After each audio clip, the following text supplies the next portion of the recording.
From Camden Yards in Baltimore, ESPN Wednesday Night Baseball presents the New York Yankees and the Baltimore Orioles. Hi, everybody. Dan Shulman and Buck Martinez with you tonight, and we should have a dandy, the Yankees and the Orioles. And let's start with New York and left-hander Kenny Rogers, a 17-game winner last year, a $20 million contract. This guy has trouble just getting in the rotation. Well, he sure has, Dan. He was injured on a line drive off the bat of Tony Fernandez way back in spring training, and he was cut behind the rest of the starters, so he wasn't quite ready. He didn't really break with this ball club, and Kenny Rogers is a finesse pitcher. He needs touch. He needs to have command of the changeup, and he's just now starting to get that. He's won 46 games since becoming a starter with the Texas Rangers. Only Randy Johnson and Tom Glavine have won more. He's really a tough customer when he gets ready and his timing is there. And keep an eye on the matchup between Rogers and Brady Anderson tonight. Anderson leads the American League in home runs, but just 3 for 18 lifetime against Rogers with 8 strikeouts. About Anderson and the Orioles, the offense is still pretty hot, but they can't win any games. No, they can't. It's really been the starting pitching that has caused them problems. They're still scoring runs. Davey Johnson saw his club get off to a great start, going 11-2. But the thing about that is it came against Kansas City, Minnesota, and Boston, sub-500 ball clubs. They really got roughed up by the Texas Rangers, losing 6 of 7, and their pitching staff has really been exposed when they face tough hitters like this Yankee lineup tonight. Yankees won 13-10 last night in 4 hours and 21 minutes. Kenny Rogers and David Wells of the Orioles hoping to have a quicker, better pitch game tonight.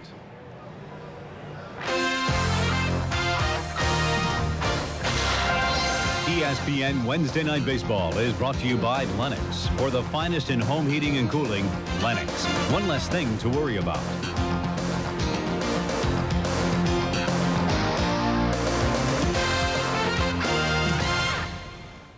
We're in for a... Camden Yards in Baltimore, we get you ready for the second and final game of this 2-game mini-series between the top 2 teams in the American League East, the New York Yankees and the Baltimore Orioles. Here is the Yankee lineup. Wade Boggs was out last night, back in there tonight, leading off against the left-hander Wells. Paul O'Neill leads the American League with a .400 average right now. Tino Martinez is getting hot, a big home run last night. And super sub Mariano Duncan is hitting .360, playing pretty much every day at second base in place of the injured Pat Kelly. Happy birthday. This has been a left-handed series. All 4 starters in this 2-game series have been left-handed. David Wells goes to the mound tonight, makes his 6th start of the season. He's just 2-2. And Wells, like so many pitchers in this rotation for Baltimore, really struggling a bit with command of his breaking pitch. That has been a problem. Just 3 home runs, which is a good number, considering this will be his 5th start in this cozy ballpark here at Camden Yards. Defensively, the Orioles really haven't played as well as you would expect. Last year, they led the American League defensively. Alomar and Ripken, they're solid up the middle, and Palmeiro has always been a very good fielder. But so far this season, he's committed as many errors as he made all of last year. 4 errors for the very good fielding first baseman Rafael Palmeiro is somewhat surprising. This might be the best fielding infield in the major leagues, but they're having some troubles here early on. David Wells set to go, and so is the leadoff man for the Yankees, third baseman Wade Boggs. He'll take a curveball strike. That's very significant because we had talked to Chris Hoyles about the pitchers struggling with their breaking ball, and he comes out tonight and starts Boggs off with a curveball. And a fastball hit into right field, a base hit. Alomar gave it his all, but couldn't come up with it, and Boggs is aboard.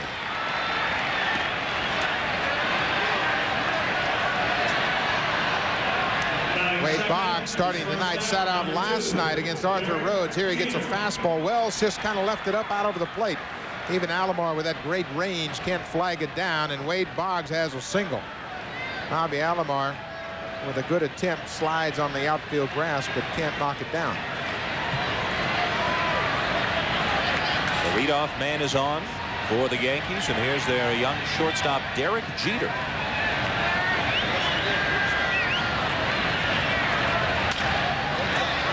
Jeter acquitting himself very well here in his rookie season. Hit a home run on opening day. He's been in a few different spots in the order, has predominantly hit 9th, has hit 8th, led off a couple of games, and now finds himself tonight in the number 2 spot. I think Joe Torre is quickly finding out that he can put this young guy just about anywhere in the lineup. He has shown great discipline at the plate. Right now, he's got him in the 2 spot in the order against the left-hander Wells. 3-0-1 taken low. In the offseason, perhaps the middle infield for the Yankees projected to be Tony Fernandez and Pat Kelly. It's turned into Derek Jeter and Mariano Duncan.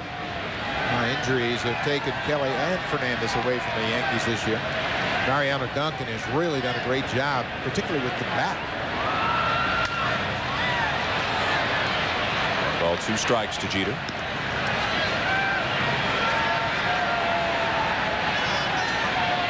I asked Derek Jeter what he knew about David Wells. He said nothing. Haven't seen him before, just like the rest of the pitchers in the American League. I'm learning for the first time about a lot of guys. And learning pretty well so far, hitting at a 274 clip entering the game tonight. A ball and 2 strikes. Curveball, and he got him. And Jeter will remember that the next time around. That's something we're going to keep our eye on through the course of this ball game. Just how effective Wells is getting the breaking ball over. It's a big curveball, catches the outside corner, and Derek Jeter kind of gave up on it. He saw it outside and gave up on it. David Wells' best numbers against any American League team are against the New York Yankees. 12-4, 272, 2-0 against the Yankees last year, and now facing, at this point, the toughest out in the American League. Paul O'Neill is the league's leading hitter. And a strike on a fastball. What a great start. 3 homers, 14 ribbies, and O'Neill is a very difficult guy to defend against because he uses the whole field. He'll go foul line to foul line, infield and outfield. That's a fair ball. Hoyles will throw out O'Neill. Up to second on the play goes Boggs. 2 down.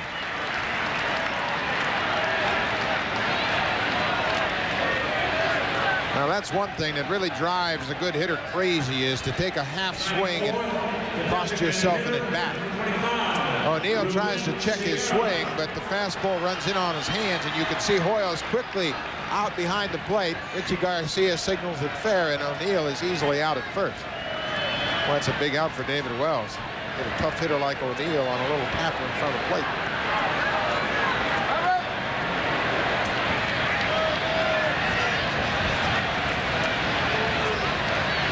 The batter is Ruben Sierra. 2 down, a runner at second.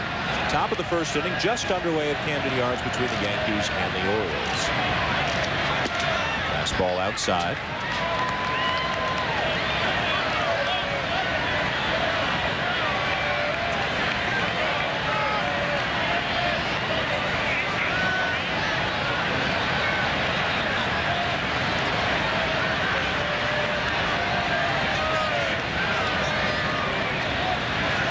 The lead at second, and the curveball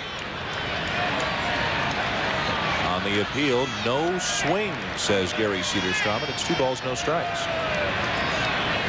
Let's take a look at this check swing by Sierra. It's a curveball. He starts after it, and yeah, he did. Boy, he really fought to keep the barrel of that bat back, and he was successful.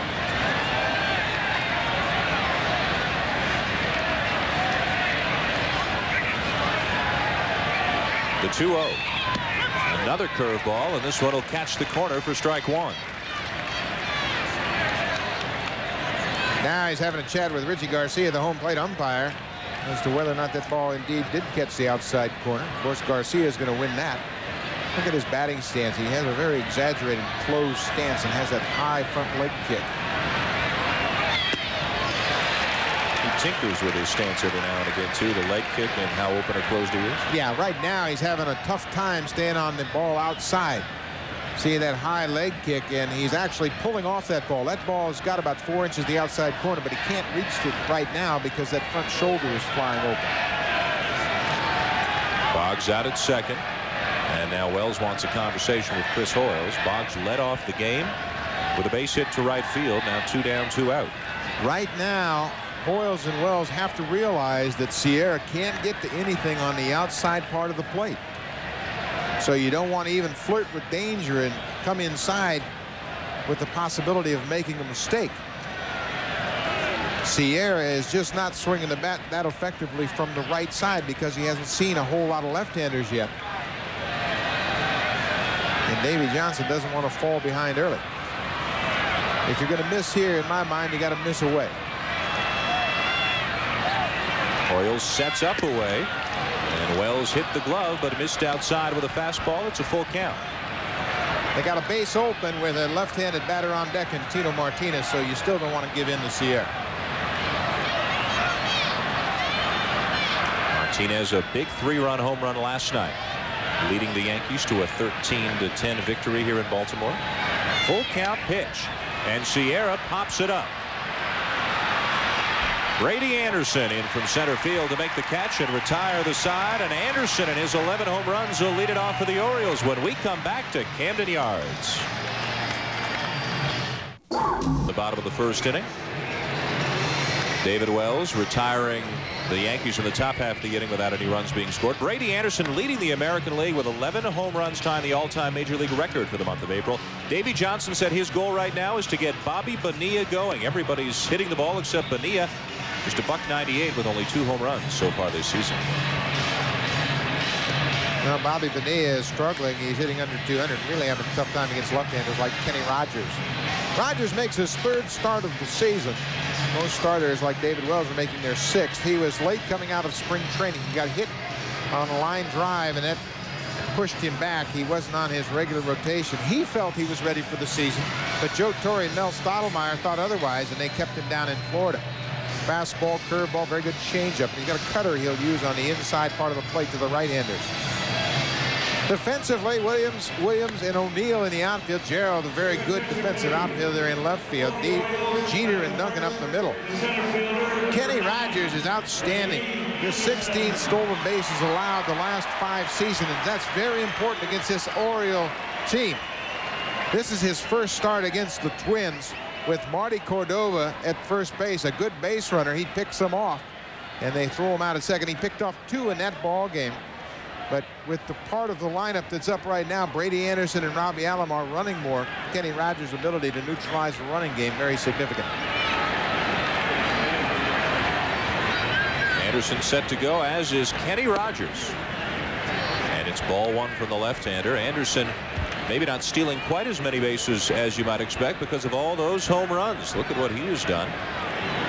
Led off 4 consecutive games with a home run back in the middle part of April, a major league record. But as we mentioned during the open of the show, he has struggled in his career against Kenny Rogers. Brady Anderson, fly ball, right field. Back is O'Neill. It's gone. Number 12 for the major league leader in home runs, Brady Anderson.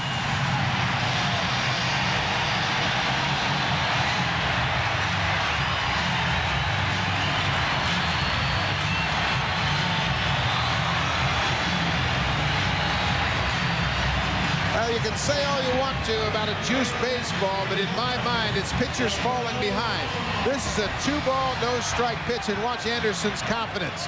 He knows he's going to get a good pitch. He's got Alomar hitting behind him. He gets a fastball, and he's a hot hitter right now, and he doesn't miss it. Roberto Alomar, the batter. 5th leadoff home run of the season for Anderson. We mentioned the other 4 came consecutively from April 18th to 21st.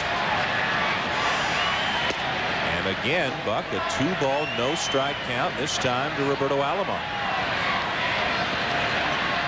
I don't care who you are, you just can't continue to put yourself into these hitter counts.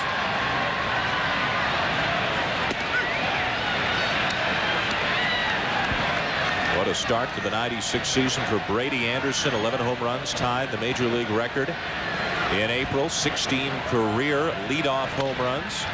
Alomar with a ground ball to the right side. Duncan will play it on to first, 1 down.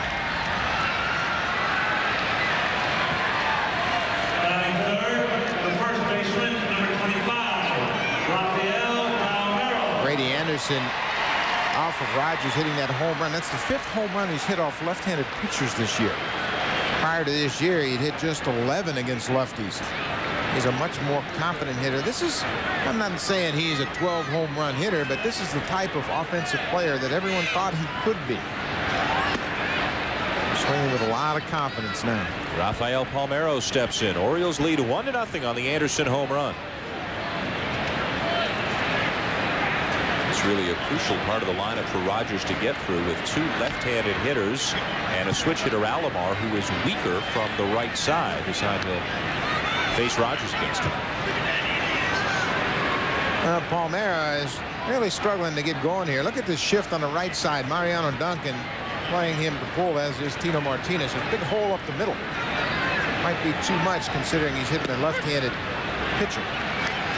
Palmeiro trying to stay on the ball a little bit longer against Kenny Rogers because he's got that big breaking curveball.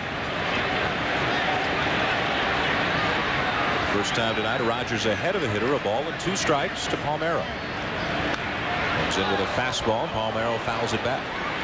I don't care who you are, how good a hitter you are, when you have 2 strikes on you, you cut your swing down. You're just trying to be protective of the plate, and you don't have that same aggressive swing. You've got basically a free swing with the count in your favor. Brady Anderson had the free swing at 2-0 and took advantage. 1-2, and Palmeiro's popped it up on the infield. Rogers will make the catch. 2 down. Nobody seemed too anxious to get to the mound, did they? The catcher Girardi was late coming out. Wade Boggs was way back at third base. Tino Martinez, the first baseman, was back. And Rogers said, hey, nobody's going to get it. I better take care of it.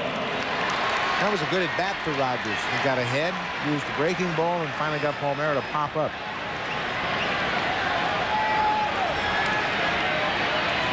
Two down now for Bobby Bonilla, who's out in right field tonight, but the big talk with Bonilla is the offensive production, or lack thereof. A 198 batting average, just a couple of home runs in a season in which everybody seems to be hitting the ball out of the park. Bobby Bonilla hasn't been a part of it. It's gotten even worse the last 6 games, and in part because of that, Davey Johnson has put Bonilla back in the field, hoping to help him out a little bit. Bonilla pretty much a career National Leaguer prior to coming over to the Orioles last year. Says he feels more comfortable as a two-way player. Davey Johnson doesn't want him dwelling on batted bats for 45 minutes or an hour. He wants him out in the field thinking about defense. Fastball 1-2 as it's fouled back.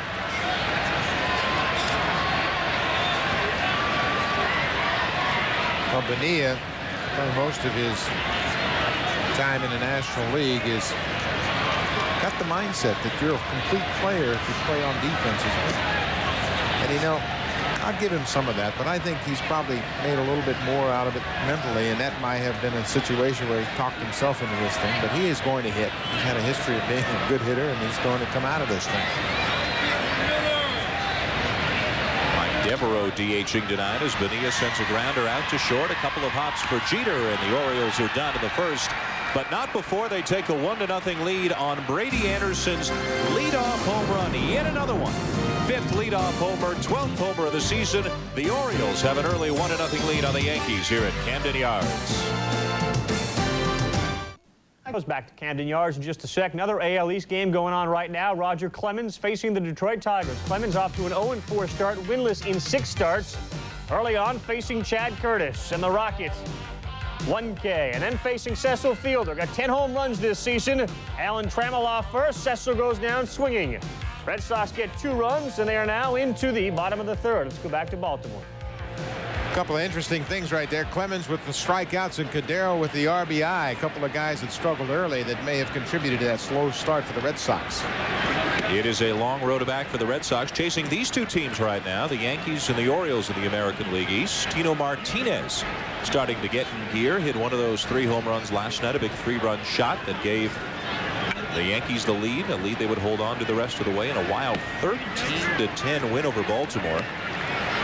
And in case you missed it, and because of how long the game was, you might have a 4-hour and 21-minute game. The longest 9-inning game in the history of Major League Baseball was played in this park last night between these 2 teams. Tino Martinez with a 2-0 count on him and a solid base hit up the middle.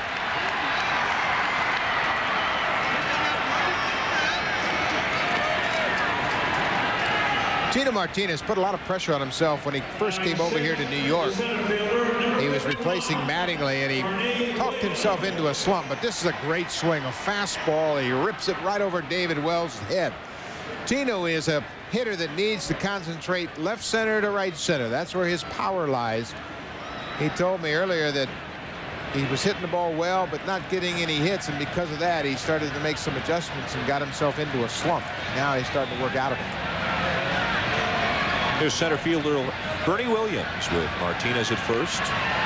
Nobody out in the Yankees second. 1-0 Baltimore is the score, and Williams has a base hit right center field. Martinez had to wait to see that Alomar couldn't make the catch, so he'll stop at second on the play. Now there's a couple of guys in this lineup that are starting to warm up.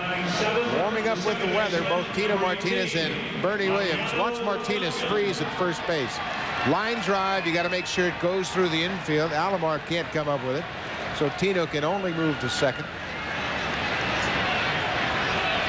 And the Yankees in business here, top of the second. Back-to-back singles by Martinez and Williams to lead it off.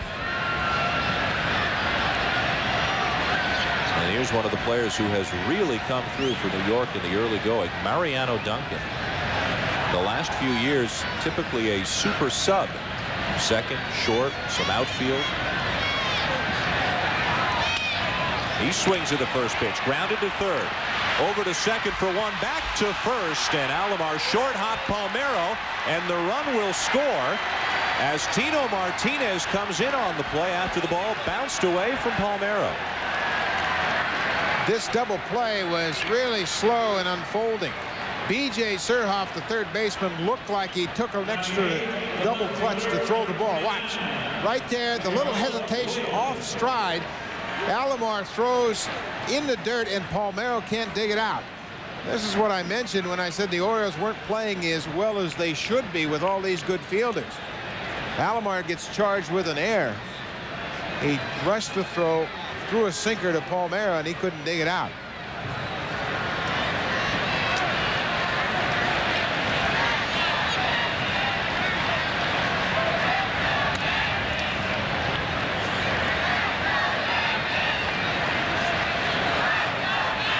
The batter is Gerald Williams, playing left field tonight.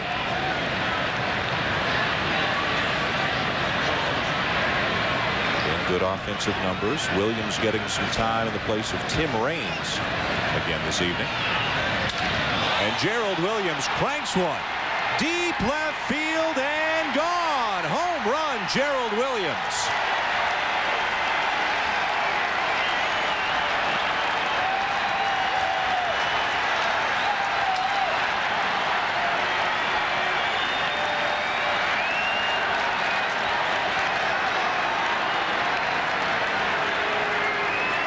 Gerald Williams has been on fire against left-handed pitching. Last night here against Arthur Rhodes, 2 doubles, and he gets a high fastball from David Wells, and he hammers it. No doubt in his mind. Watch his reaction. Hitters can tell when they get the barrel of the bat on the ball and put a charge in it.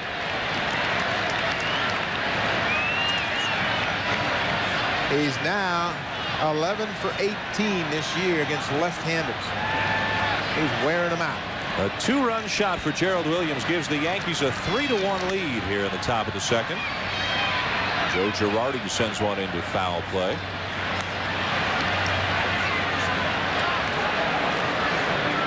An error brings in the first run, and a 2-run homer for Gerald Williams brings in a couple of more. And the Yankees certainly weathering the storms of some early injury problems. Tony Fernandez, Pat Kelly, Tim Raines in and out of the lineup, but players like Duncan and Gerald Williams have really stepped up and filled the gaps nicely. Girardi sends one to center. Anderson in a couple of steps will make a waist-high catch. 2 down. Dan, your point about the depth of this Yankee team is a very valid one. So often you forget about Gerald Williams and how valuable he is to the club. He didn't get an awful lot of playing time, but when he does get some time, he has been really contributing, especially this year. He's always been an outstanding defensive player, but now he's coming around with the bat. Same for Mariano Duncan, who was basically picked up for some insurance. And all of a sudden, he's getting the majority of the work at second base and swinging a hot bat.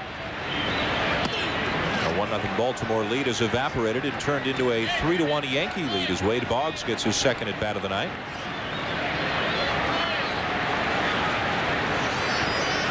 Yankees doing a number on David Wells here in the early going. 3 runs on 4 hits already.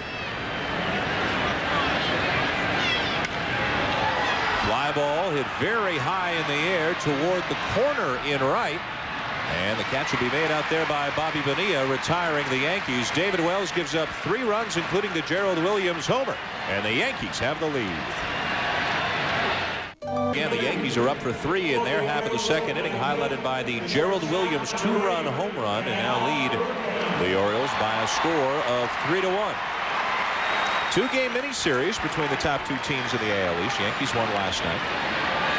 And here's Cal Ripken to lead off the bottom of the second for Baltimore.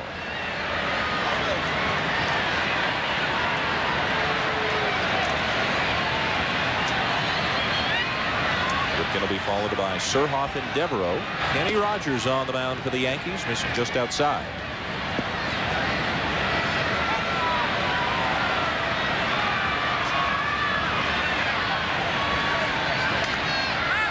In the air, right side off the bat of Ripken. Twisting back into the seats.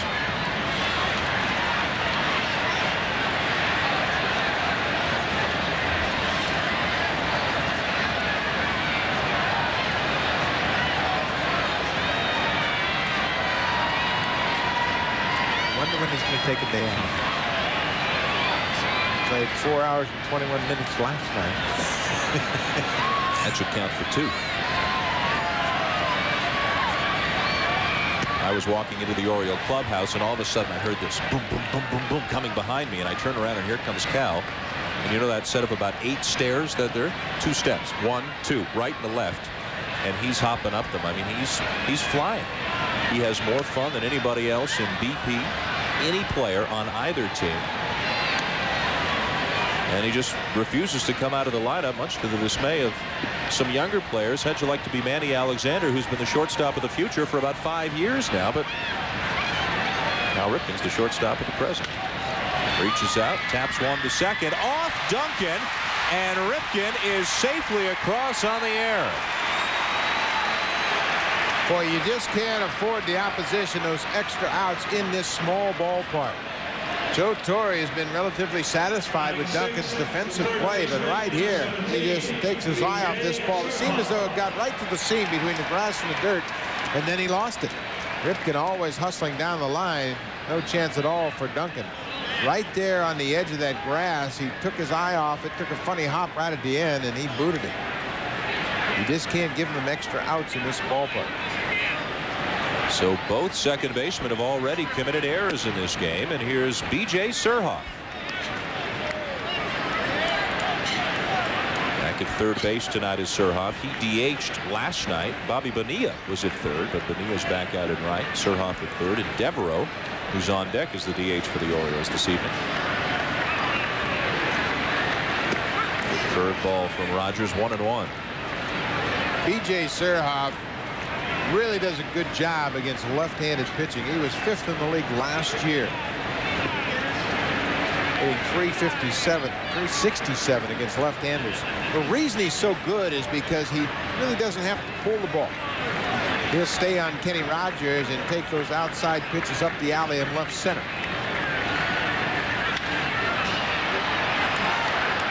B.J. has always been a very tough out. But he is much like a guy like Wade Boggs, who can take that ball on the outside part of the plate, shoot a double up the alley in left center. Then if you hang something inside, make a mistake with it, he can take you deep down the right field line.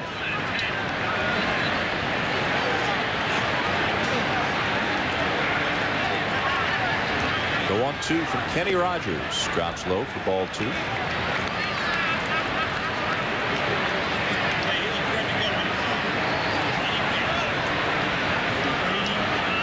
Starting to see a real good bite to Rogers' curveball. That tells me that he's starting to get the release point way out in front, get that downward break on him. It's hit foul down the right field line. Well, it had to have been a tough March and beginning of April for Kenny Rogers. 4 years, $20 million. I mean, he's been signed to pitch. He won 17 games. This is not a guy who should have to prove himself, but I guess only in New York could he be ushered out of the rotation at the beginning of the year to get a little more arm strength, to get Dwight Gooden into the rotation. Now both of them are in because Melito Perez is injured and out. The Yankees with a lot of depth, but a little bit of controversy as well at the beginning of the year. Well, Full count. you remember right back in spring training, they had 7 legitimate starters, counting Key, with Rogers, Cone, Walito Perez, Kamenick. And now with Cone's uncertainty with his circulation problems, and Key has been kind of iffy. Joe Torre has the luxury of having all of those pitchers around. Even Walito Perez is expected back sooner than they thought. Full count pitch, and Surhoff lifts a fly ball to center, not deep. Bernie Williams is under it. Ripken halfway, and now retreats to first. 1 down. Batting 7th, the designated hitter, number 10, Mike Devereaux. A cool but very pleasant night for baseball here at Camden Yards. And this has been a heavily hyped series between the Yankees and the Orioles. Mike Devereaux will make his first at bat of the evening.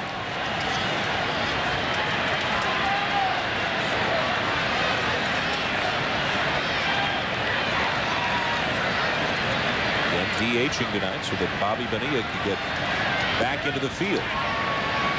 Kind of odd. This guy can play a little bit of outfield. Well, he's a veteran and has been the everyday center fielder for the Orioles here. It's his 2nd time around in Baltimore. That's a good pickoff move. Hey, even if you're not thinking about a stolen base, sometimes Kenny Rogers can lull you to sleep over there and catch an apple.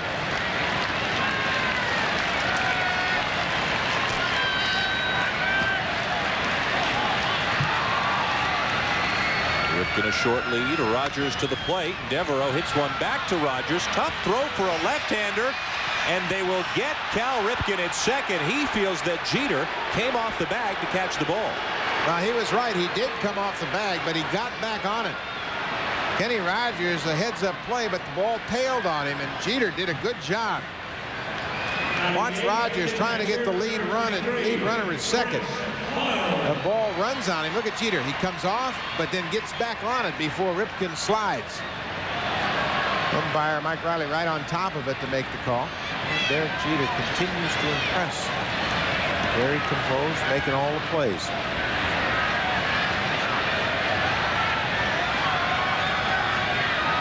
Mike Devereaux now the runner at first. 2 down in the inning. The batter is the catcher, Chris Hoyles.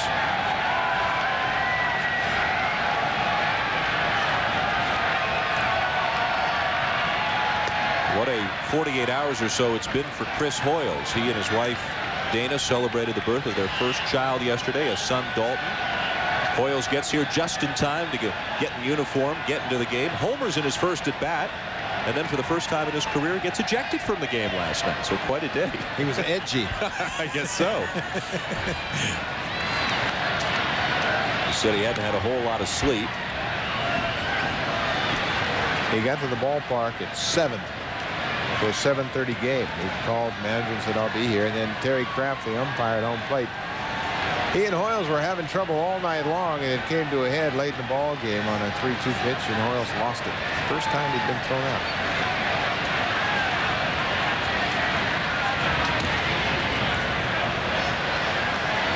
Davey Johnson came out to try to protect Hoyles, didn't get there in time. Johnson got tossed out, so Hoyles and Johnson went inside to watch the rest of the game on TV and smoked a couple of the cigars that Hoyles had bought to celebrate the birth of his son. And Hoyles said he had one for Terry Kraft, but after he threw him out, he lost the cigar. 2 down, a runner at first. The other problem facing Hoyles, of course, is he has homered on the birth date of his first child, and he says this puts him in quite a spot. This jeopardizes perhaps any future children, because now he's got a homer on the birth date of all future children that he has, and he's a little bit nervous about this right now.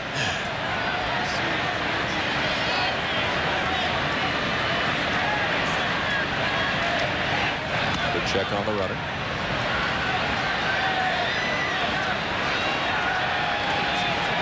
We've talked about Rogers' move. He steps straight up and then kind of hesitates, and Devereaux was back easily. Before, if you make one false step towards second, he'll get you. The 1-1 to the plate. Strike 2. Good breaking ball from Rogers. I talked about the spin and the sharp break on his curveball. He took something off this pitch, made it more of an off-speed curveball, but it still caught the outside part of the plate.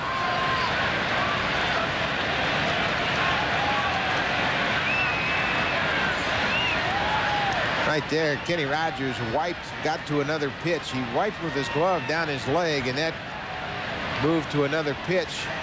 Girardi wasn't quite sure of it, so he stepped off the rubber, and they'll go through the sequences again. Devereaux the lead at first. Rogers to the plate, and he gets Hoyles on a high fastball, striking him out to end the inning. Rogers and the Yankees with an early 3-1 lead.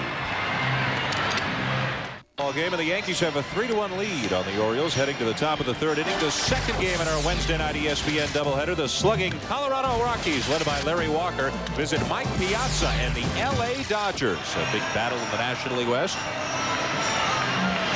Last night, Piazza, Eric Karros went back-to-back. Hideo Nomo picked up the win as the Dodgers won 7-4.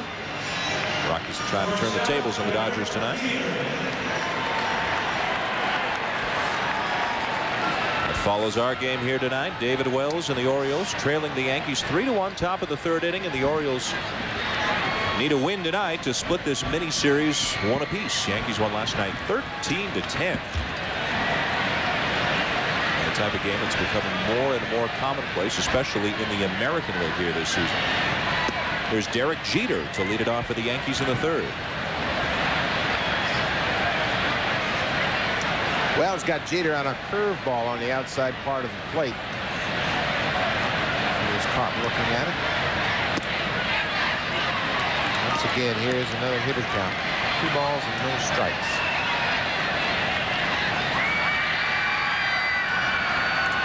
David Wells got off to a good start here for the Orioles, but his last 2 times out, it's been a struggle for him.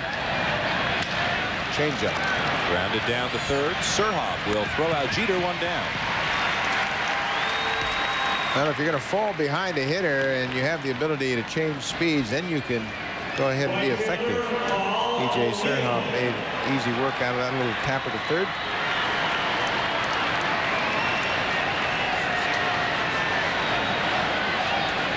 Now Paul O'Neill. Check swing tapper out in front of the mound. His first time up. Hoyles got out from behind the plate, threw him out.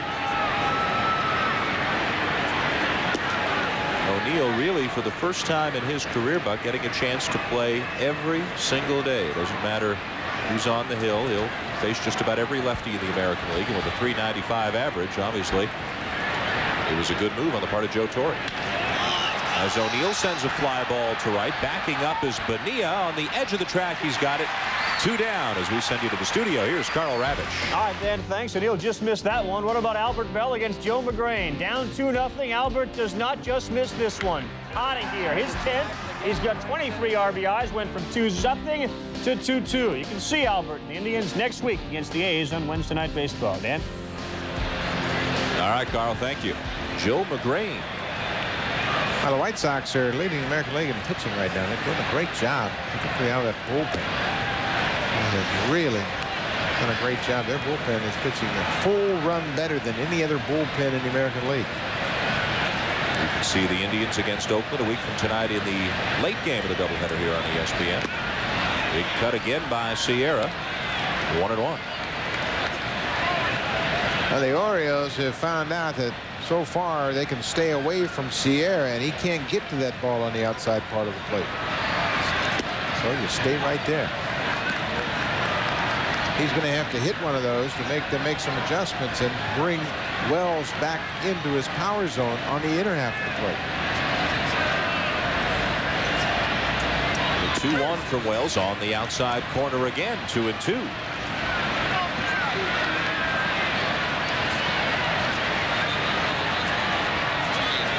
Wells is working quickly. He set down 4 in a row since the Gerald Williams home run. Sierra stays alive.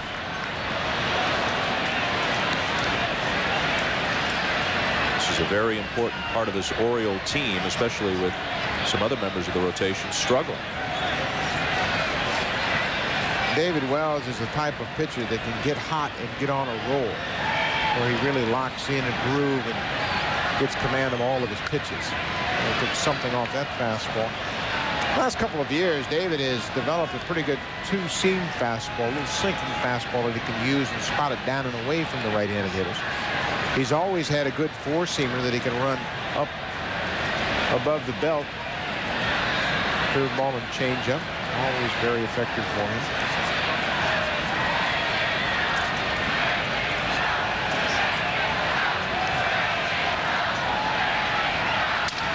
Sierra lines one to short. There is Cal Ripken, and it's a 3-up, 3-down inning for David Wells and the Orioles.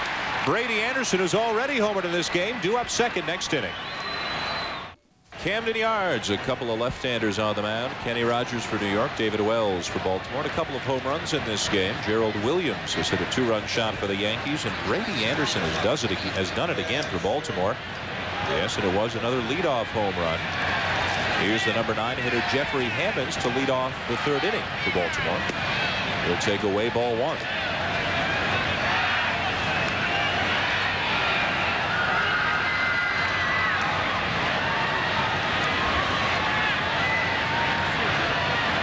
With all the changes, Buck, involving Bonilla and Tarasco and Devereaux, they've pretty much left Jeffrey Hammonds alone out in left field, hitting ninth, and just let him go about his business. Yeah, and I think they're so happy to have him healthy. They want to give him a good long look in left field and give him a chance to get a lot of at-bats and maybe really settle in and become the hitter they hoped that he would be coming out of Stanford University. He's had some knee problems and hasn't been able to really get those regular at-bats. You see how often he has been on the disabled list. Straighten him up with a fastball, 2-2. Bobby Bonilla, as Dan mentioned earlier, is the guy that Davey Johnson wants to get going. Feels like once he gets Bonilla on a roll, this offense will really take off. And Rogers has to drop to a knee to pick up the return throw from Girardi. These two guys getting to know each other as well. A couple of new Yankees, and there are many new Yankees this year. Full count pitch to Hammonds. Down low, ball 4. The leadoff man is aboard here in the Baltimore third. And the last thing Rogers wanted was a runner on for one of the most dangerous hitters in baseball right now, Brady Anderson. Yes, he's a leadoff man, but he's hitting with power this year. His 5th leadoff home run this season, his 12th home run overall. Gave the Orioles the lead back in the first inning. Let me point out, it was a 2-0 fastball that Anderson got. He's very patient, working the count, and when he gets his pitch, he's really wearing it out. His career high is 21. He's already got 12, but with Alomar behind him, is this the new Brady Anderson? Is he now to be taken as a 35, 40 home run guy? Or is this... I'm not ready to say that just yet. It's a great start.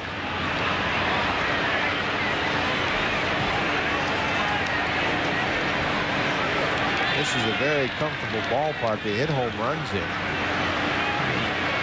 16 last year, already 12. But sometimes when guys get on a home run roll, they start to think about home runs in there, and swing becomes a little bit up, and all of a sudden they're missing those pitches that they were really driving out of the ballpark. The unfortunate thing for the Orioles is, of course, with Brady Anderson leading off, he's not driving in as many runs as you would expect a guy who has 12 home runs to drive in. And in that 4-game stretch where Brady led off the game with a home run, the Orioles lost all 4. He's done it tonight. They trail tonight.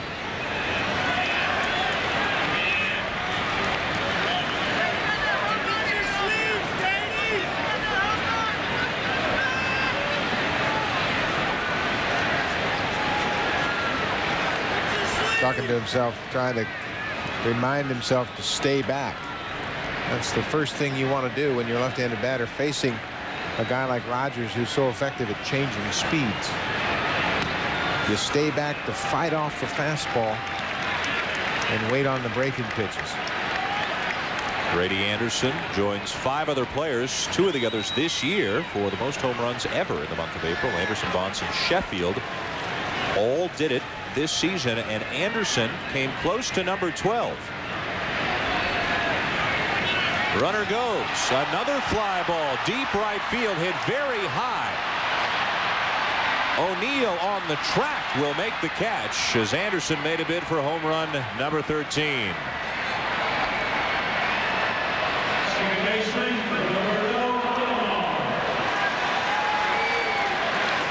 Just about got it out. One of the other fellows who has hit 11 home runs and did in the month of April, Barry Bonds, hit 2 on the last day to get to 11. Bonds of the Giants, Larkin and the Reds, Cincinnati, San Francisco, Sunday Night Baseball, the game of the week right here on ESPN.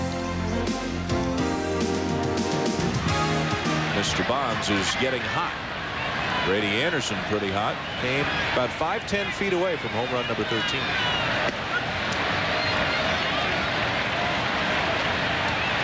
Here's Roberto Alomar. Off to a great start here, his first season with the Orioles. Alomar has always had trouble batting from the right side.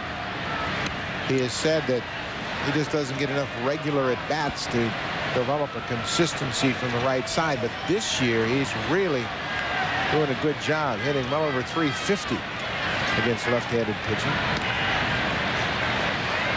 That's 100 points higher than he has hit the last 5 years against left-handers.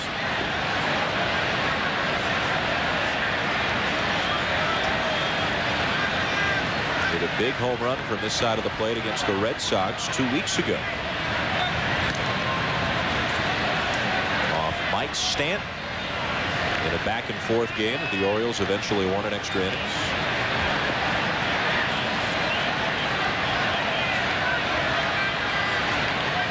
Concerned with Hammonds over at first and a 1-1 count to Alomar. To the plate. Down and in ball 2. I think Rogers is at the point now where he can throw a very good changeup right here. He's got the count. He's behind in the count to Alomar, but he has used the changeup effectively already in this ball game. It's a good time to use it right here. Missed with it outside. He's aware that Alomar, a very good hitter, a situational hitter, will sit on fastballs in particular counts, and he tried to get him to go after that changeup. Here another hitter's count, just like he had with Anderson. 3 balls and a strike. Runner goes. Ground balls hit foul. Hammonds didn't get a very good jump. He kind of broke after the fact. He was trying to get a walking lead against Kenny Rogers, but Rogers with that little hesitation. They were playing hit and run. Watch his move here. See, he's late. Rogers was already unloading to the plate.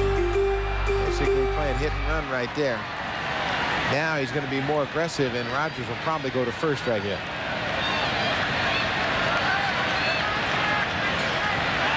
And they've got him. Hammonds was caught leaning, and he is caught between first and second. He'll get tagged out. Third base runner he's picked off this year. And this is just his 3rd start. Well, there's a young base runner, not really aware. Look at that. He is dead to rights. Kenny Rogers gave him a little hesitation. A couple of tosses here. Duncan back to Martinez. And Jeffrey Hammonds is erased just like that.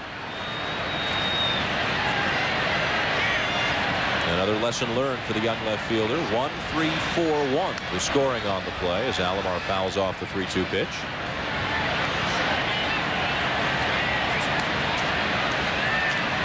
Very difficult to steal against Kenny Rogers. Just 16 stolen bases in an era where the base stealer is king.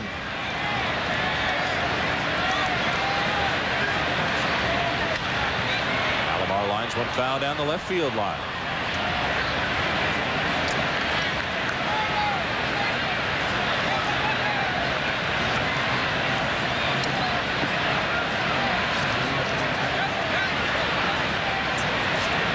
Two down, nobody on. Rogers to Alomar with the 3-2.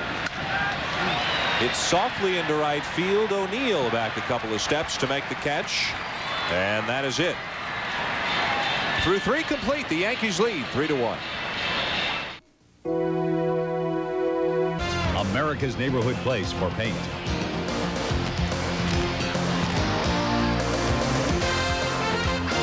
Dan Shulman and Buck Martinez with you at Camden Yards in Baltimore. The New York Yankees lead the Baltimore Orioles 3-1 through 3 complete. David Wells, Kenny Rogers, the pitchers tonight. And here's Tino Martinez to lead off the fourth for the Yankees. He led off the second with a base hit, and that was the inning where the Yankees went on to score 3 runs. All 3 of their runs captured by the Gerald Williams homer. You touched on it, Buck, the difficulty of not only becoming a Yankee and all that entails, but also of replacing Don Mattingly. Ground ball right side. Palmeiro underhands to Wells, 1 down. Let's get an update from Carl Ravitch. All right, Dan, Yankees have Girardi behind the plate, yet to hit a home run this season. The Red Sox go out and get Mike Stanley for his power, and there is home run number 3 for Stanley. The Red Sox giving Clemens some support. He has K'd 5 through 5, and at Fenway, the Red Sox are on top 5-0. Fellas. Stanley hit 18 home runs and drove in 83 last year for New York, and there was a big uproar in Yankee land when they let Mike Stanley go to the Red Sox of all people.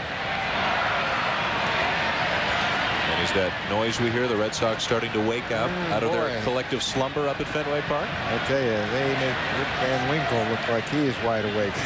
They have had a terrible start. Still the worst record in the major leagues. Beat up on the Tigers last night, beating up on them again tonight. Here's Bernie Williams. He's starting to pick up that average. Single to center his first time up. David Wells looks a little out of sorts on the mound right now. He's fallen behind Williams 2-0.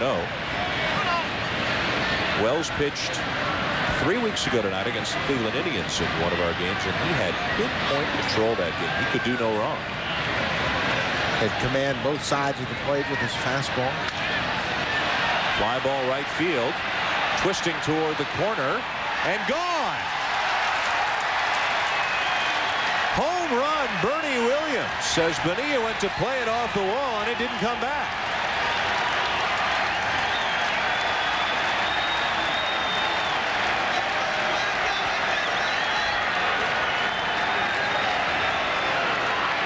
We talk about Bernie Williams and Tino Martinez starting to heat up. This ball is up and away from him, and he rides it down the right field line. Bonilla is hoping to get a carom off the wall, but it came off the top of the wall and was hit by a fan outside the ballpark. Home run for Bernie Williams. The Yankees up their lead to 4-1, and both Gerald Williams and Bernie Williams have homered in this game.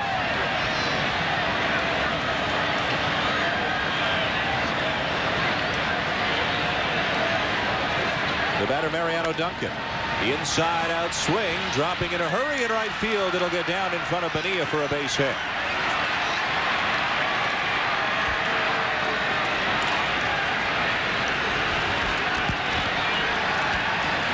Left fielder, Gerald Williams.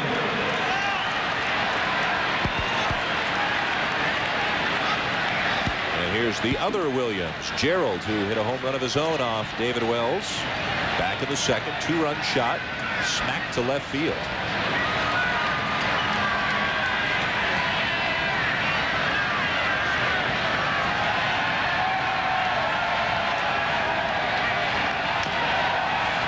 Oh, there's a good changeup on the first pitch.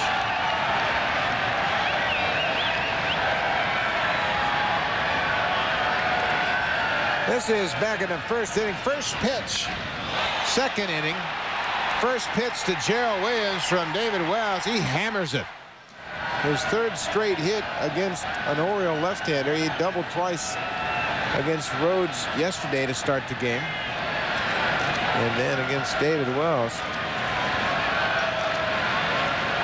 I don't know. Richie Bansell, the trainer, out to talk with Chris Hoyles. Maybe the follow-through with the bat got him when Gerald reached for that pitch. Just watch the barrel of his bat. Ball is away from him. He comes all the way around and whacked him on the back of the shoulder. Willie Horton used to do that all the time. He would really have a big backswing, but he'd always tap you on the shin guard to remind you, hey, remember, I got this big, awful backswing. And when he did that to you, big damage. Yeah, big, strong guy. So he used to give him a lot of room back there. A 1-strike count to Gerald Williams. Duncan, the runner at first. 4-1 Yankees in the 4th.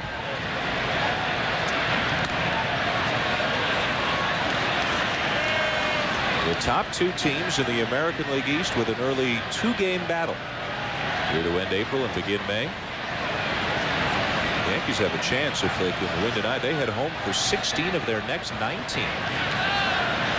They'd love nothing better than a two-game sweep here in Baltimore. You know, Dan, I get a real sense of a quiet confidence around the Yankees. Nobody's really talking too much about the way they're playing, but everybody is very professional in their approach. Joe Torre knows his starting pitching staff is not pitching the way they will eventually when they get all the kinks ironed out. Jimmy Key trying to rebound from another shoulder surgery. Andy Pettit had a tough start yesterday. Doc Gooden had a good outing last time out, filling in for David Cone. Base hit left field, Gerald Williams, and his torrid streak continues. Boy, he's on fire.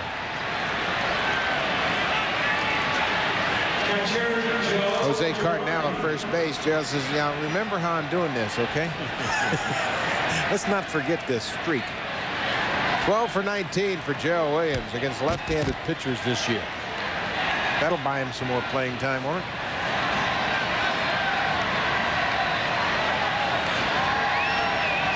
There's Joe Girardi. You saw the Mike Stanley home run for the Red Sox. Carl Rabbit showed you a few minutes ago. Girardi, the new #1 catcher for the Yankees. And over from Colorado, and maybe not in as tough a spot as Tino Martinez, with Martinez having to replace Don Mattingly, but Girardi was under the microscope before he ever set foot in New York. Boy, as soon as they made the announcement that Joe Girardi was going to come and play in New York, he really took a beating in the newspapers and on the talk shows around New York, and they were really tough on him. He's not the one that made the trade. But Mike Stanley was a fan favorite, a very popular guy in the Yankees ball club. But Joe Girardi shouldn't have to put up with that. In fact, Mike Stanley sent him a telegram and wished him good luck, and he knew how tough it was going to be for him. That was a pretty classy thing, and Girardi was very appreciative of that.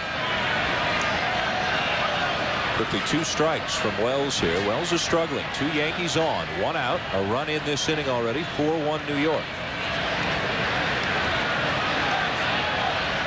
The 0-2. Off the fist, slow roller to first. Palmeiro to short for 1, and that's all. Ripken will throw behind the runner. Duncan at third, but he gets back. Girardi got fisted on that cut fastball inside. Oriole infield knew they were going to get 2 on it. Ripken took a shot that Duncan would round third. Take a look at it. He gets jammed. Palmeiro comes over from first base, gets the lead runner. Ripken doesn't even think about first. He immediately goes to third base to Surha, but you can see Duncan is alert and gets back safely. These guys up the middle don't miss anything, do they? Ripken, Alomar, even Palmeiro. 2 down. Runners on the corners for Wade Boggs.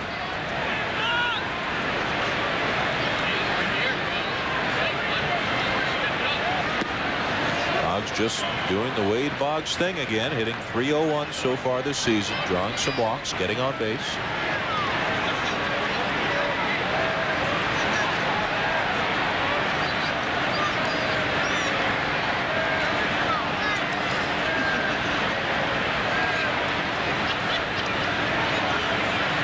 He's not your prototypical leadoff hitter, but the Yankees are getting some speed from other parts of the order, which is a bit of a change from some recent years for them. Well, they've got Bernie Williams, who has 6 stolen bases. They got Jeter, who's running a little bit, but Joe Torre will play more hit and run. They've stolen 20 bases so far, but they're not really a speed burner team by any means. 3 balls, no strikes to Boggs as that pitch nearly hit him, and David Wells is just going from struggle to struggle here tonight.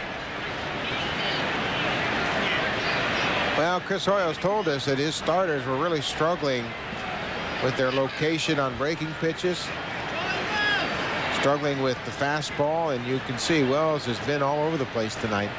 7 hits so far. Boggs will take a strike on the inside corner. It's really significant that we're only in the 4th inning, because the Oriole bullpen has really been overused lately, and there's no one even stirring down there.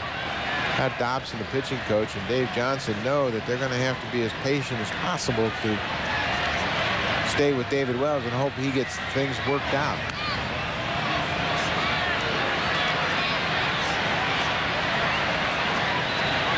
You see, both of these ball clubs, their starters have struggled so far, but I think the Yankees have a more optimistic outlook when you consider Jimmy Key is rounding into form, Kenny Rogers making his third start here tonight. Runner goes from first, and Boggs hits a little ground ball that will roll foul just before Palmeiro gets to it.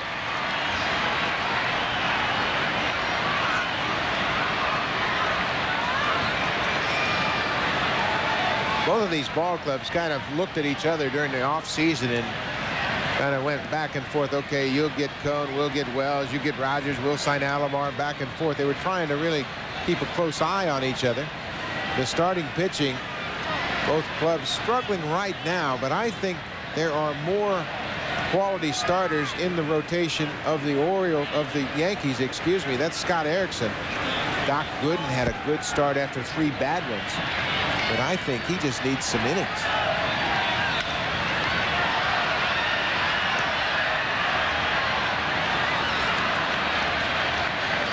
The Orioles have announced today that they're going to juggle their rotation a little bit, and some of the high-priced help that Pat Gillick brought in, Kent Merker from Atlanta, he's out of the rotation for the meantime, and he's not really too happy about it. He kept saying over and over, well, I don't make the decisions around here, but he's been bumped from the rotation with no set timetable for him to return. You have to think once he gets some good outings underneath him in the bullpen, he'll return. The Orioles don't have a lot of starting depth in their organization, as Wells gets Boggs with a high fastball to get out of it. Yankees will get another run on the Bernie Williams homer and lead the Orioles 4-1. Over the Orioles, leading 4-1, bottom of the 4th at Camden Yards. Tomorrow night, the second round of the Stanley Cup playoffs begins. Florida, Philadelphia, the Panthers, and the Flyers. 7:30 Eastern, game 1 of the Eastern Conference semifinals. And then a little bit later on tomorrow evening on the Deuce, out west we go for the Blackhawks and the high-flying Colorado Avalanche. Game 1 of that series as well. 9 Eastern, 6 Pacific on ESPN2. Rafael Palmeiro will take a big bending breaking ball from Kenny Rogers for strike 1 to lead off the bottom of the 4th. Part of the order, Palmeiro, Bonilla, and Ripken due up for Baltimore. Orioles trail 4-1. Rogers quickly ahead 0-2 with a couple of off-speed pitches. He throws that breaking ball right at the left-handed hitters, and it's so tough for them to hang in there and then swing at it too. And it sweeps all the way across the plate. Muscled up with a fastball. Palmeiro seemed to be waiting for it, but he lines it to center fielder Bernie Williams, 1 down. But it's a much different swing when you got an 0-2 count on you. All you're trying to do is make contact. And even though that was a pretty hittable pitch, all he could do was get it in the air and hit it right at the center fielder.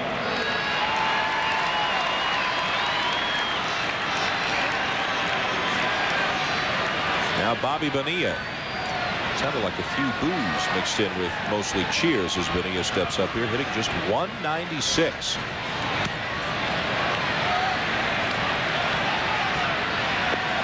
would have guessed on May 1st Brady Anderson would have 10 more home runs than Bobby Bonilla? No one. Bonilla actually did a good job when he came over to the Orioles last year in July, and was one of the consistent offensive players down the stretch.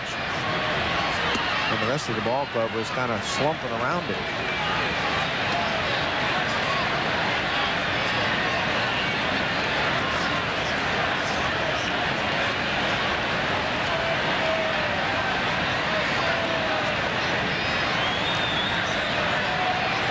One down, a 1-1 count.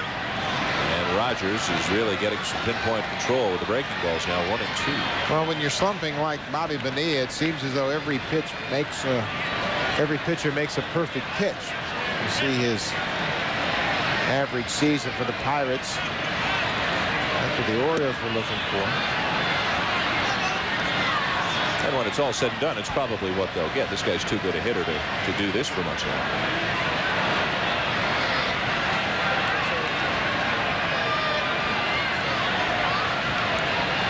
The 2-2. Reaches out, fouls it off.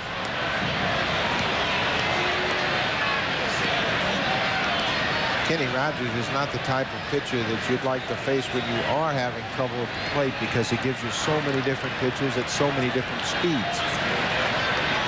Those slumps are related to timing, and hitters' timing is really something that becomes very critical with a guy like Kenny Rogers on the mound. Something's happening here between Rogers and Girardi. It's been going on most of the night. They're really having a tough time getting their heads together. And I think for a pitcher and a catcher, it's difficult when you've got a guy like Kenny Rogers who does so many different things. He changes speeds on curveballs. He changes speeds on fastballs. Strike 3 called, and Bonilla doesn't like it. Let's get you an update from Carl Ravitch. All right, from the best in the East to the best in the West. Mariners, Rangers, identical records. Randy Johnson, first inning, man on. Pudge Rodriguez silences the big unit. Deep to left and out of here. And Texas now on top 2-0 thanks to that home run. Back to you. Randy Johnson had some trouble with a lower back last start, I believe. Lasted just 5 innings in that start, taken deep by Rodriguez. Texas, Seattle battling in the AL West. Here Baltimore and the Yankees battling in the East. 2 down, nobody on, bottom of the 4th for Cal Ripken. He shoots one foul down the left field line.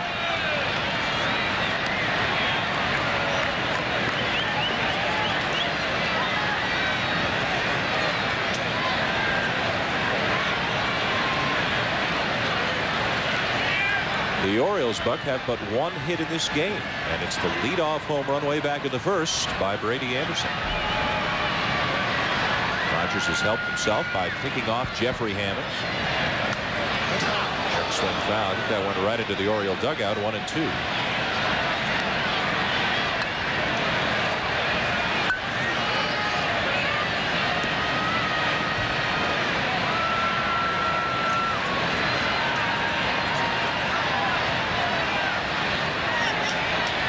Bonilla did not like the call on a breaking ball that he felt dropped below the knees. Richie Garcia rang him up. A couple of free spirits there, Bonilla, David Wells. Well, it seemed to me like Bonilla was kind of suggesting, what am I going to do? How can I argue? I'm struggling, and I can't really argue with Garcia's strike zone. But when I start swinging the bat the way I can, then I can beef. But right now, I'm having enough trouble of my own.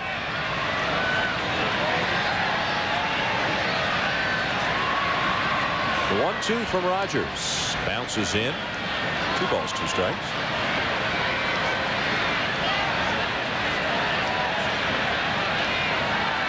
Bobby Bonilla 0 for 2 tonight. He was called out on this Kenny Rogers curveball. Richie Garcia has been pretty consistent in giving Rogers that outside corner.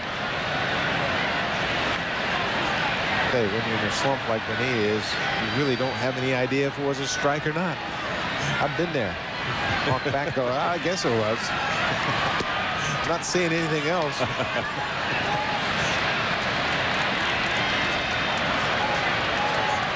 And this is when you get to that inevitable stage. Fans are writing you letters. Do this, Bobby. This will help you get out of it. People handing you notes from the stands. The problem was I used to listen to it. Ground ball to short. Charged by Jeter. He will throw out Cal Ripken. It's a 3-down inning. For Kenny Rogers, the Yankees still lead 4-1. This shot, a frozen rope off the pitcher whose name is John Hope, and it is now tied at 3 as that one gets out in a hurry.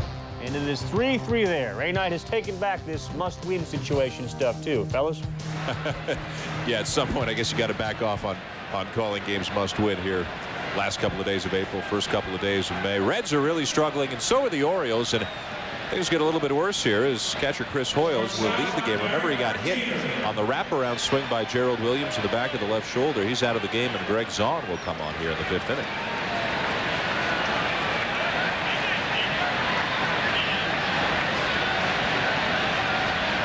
David Wells has given up 4 runs on 7 hits, including a couple of home runs to a couple of Williams. 1 to Bernie, 1 to Gerald. Yankees lead the Orioles 4-1. Here's Derek Jeter lead off the game.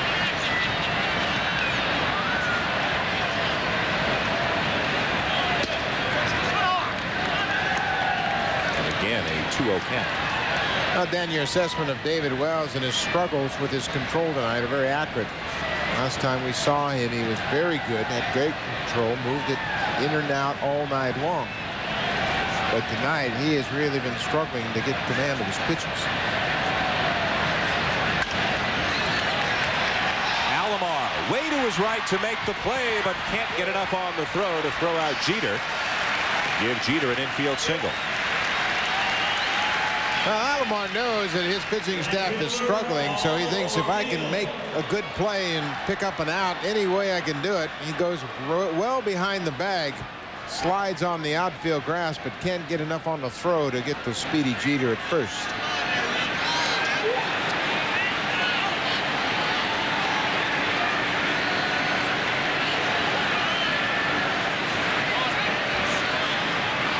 Paul O'Neill steps in. 0 for 2 tonight. That's dropped his average down from an even 400 down to 391. This guy might be the least known and least appreciated batting champion of the last few years. He won a batting title. Look at the concentration. He hates to give away at bats. They just called a balk on David Wells. David Wells has been struggling with his concentration. Remember, John just came in. Jeter goes to second on the balk.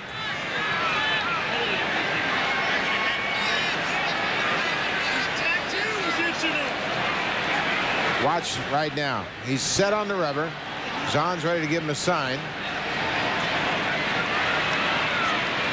He started his move up and then he stepped off. Richie Garcia immediately calling the balk. David Wells has had better concentration. He's really fighting himself tonight. And that has been pretty consistent with Pat Dobson and starters, all except Messina, have really been struggling lately. Jeter up to second on the balk. O'Neill the batter. Things a little dicey. The pitching staff for the Orioles right now. Erickson's been inconsistent. Kent Berker has been taken out of the rotation. For the meantime, he's struggled.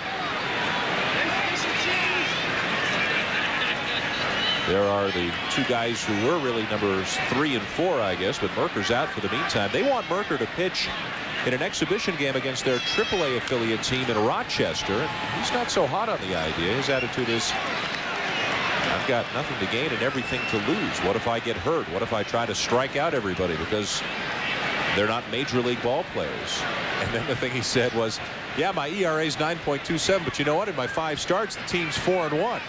And I got a big chuckle from everybody who was around, but I don't know if he really meant it that way or not. But he's not in the best of spirits right now. Obviously expected to contribute more in the early going.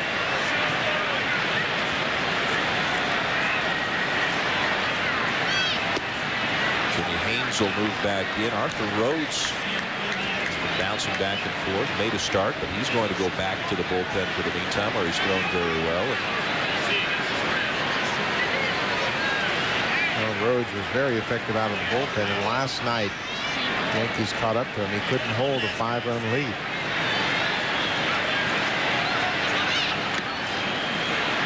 And the other issue is now Zahn and Wells have to talk it over again. A 2-2 count to O'Neill. Got a couple of right-handers on the DL, and Alan Mills and Armando Benitez. Benitez figuring to be a very key player down in that bullpen this year, but he's had some elbow trouble. Well, Benitez hurt his game. Davey Johnson was aware of the problem. It was caused by his split finger pitch, and they told Benitez, don't throw it. Well, he got in the jam in a game here at Camden Yards and threw a few of them, and it aggravated the elbow once again. 2-2. O'Neill grounds it to second. That'll advance Jeter to third. That's a great example of a guy probably feeling a little bit overmatched with David Wells right at this time, and says, okay, I got a couple strikes on me. I'm going to pull the ball on the ground and move Jeter over. That's how you win ball games. Paul O'Neill really grinding to pull the ball here. His hands stay back. You can see how he rolls that top hand over to pull the ball on the right side on the ground, and gets congratulations from his teammates. And now an RBI opportunity for Ruben Sierra. Runner at third, one down in the fifth. Yankees already leading 4-1. Infield drawn in as the Orioles are trying to save that run at third. They don't want to fall behind by 4.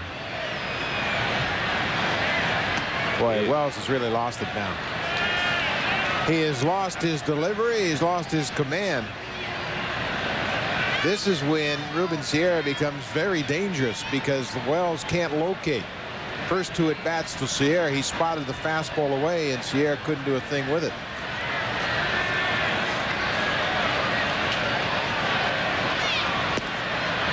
Reno.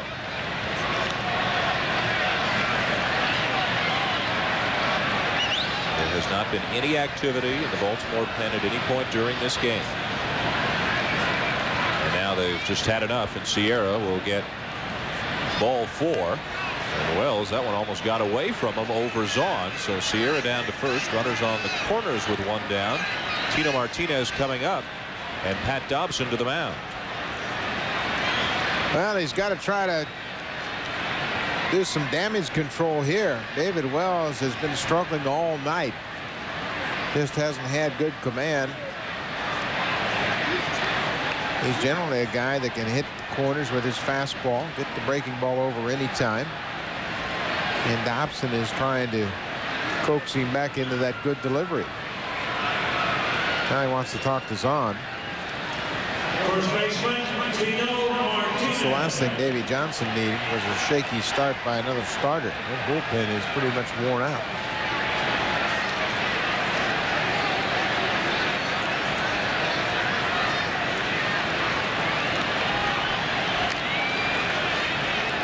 Tino Martinez steps in. Another base hit tonight. His average continues to climb. The big home run we mentioned last night. Derek Jeter at third. Ruben Sierra at first. 1 down. The Yankees already lead by 3, threatening to break it open.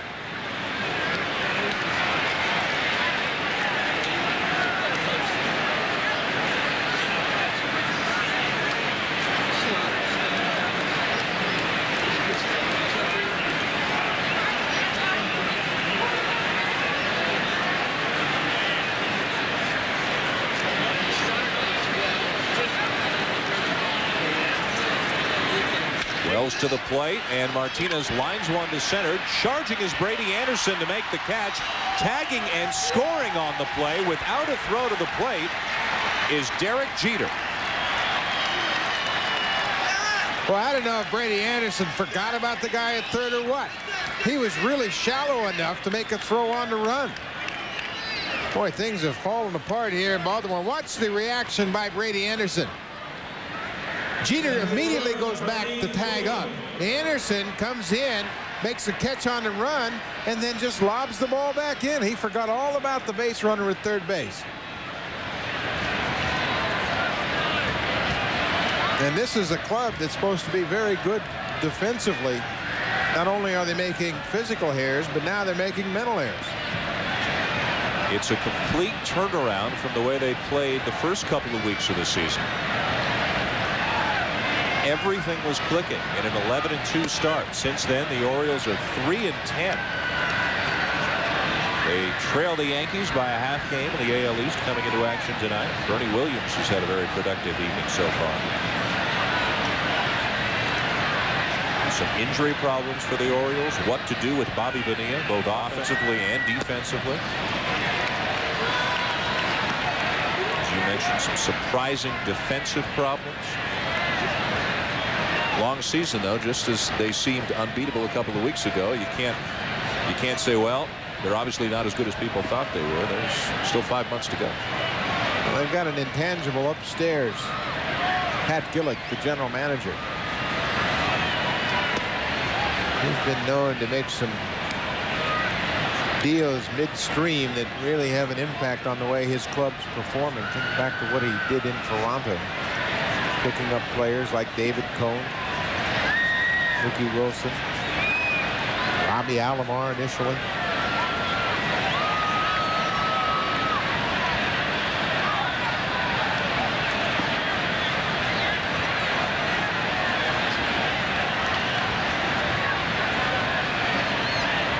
Wells to Williams with the 1-2.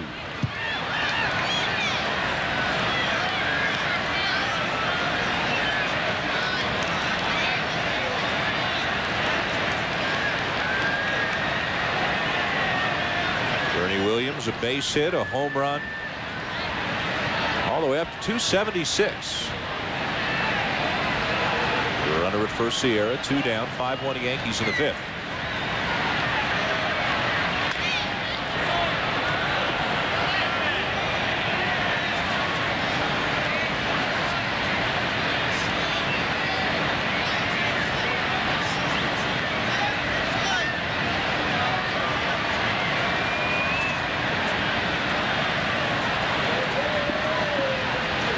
Battled through the offseason for free agents and big-time players. Now they're battling for the first time here in the regular season. These 2 games against the Orioles are the first 2 games that the Yankees have played against an Eastern Division opponent this season.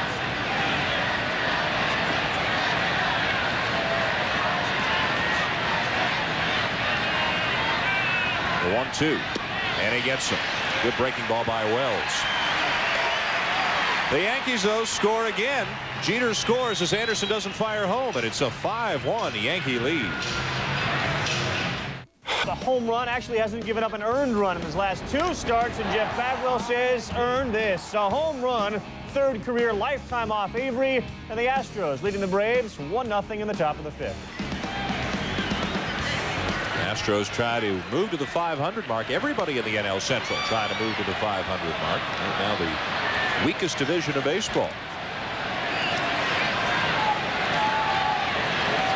Cubs won today, so they moved to 14-14. Houston at 13-14.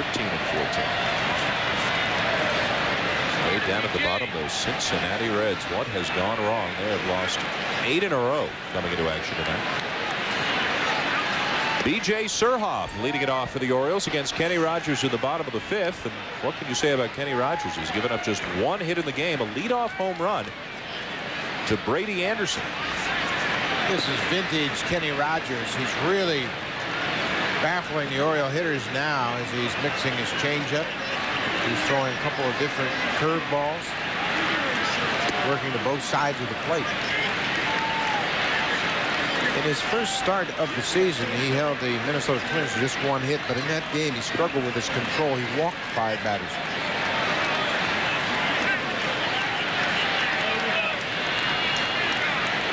Ahead of Surhoff, a ball and 2 strikes. Some similarities, not tonight, but in their careers between Kenny Rogers and David Wells, both left-handers who spent their first few years in the majors in the bullpen, and then eventually became among the most successful left-handed starters in the game. Well, David Wells worked in the bullpen for the Toronto Blue Jays. Kenny Rogers did the same for Texas. In fact, Rogers led the league in appearances back in '92. He had 81 appearances.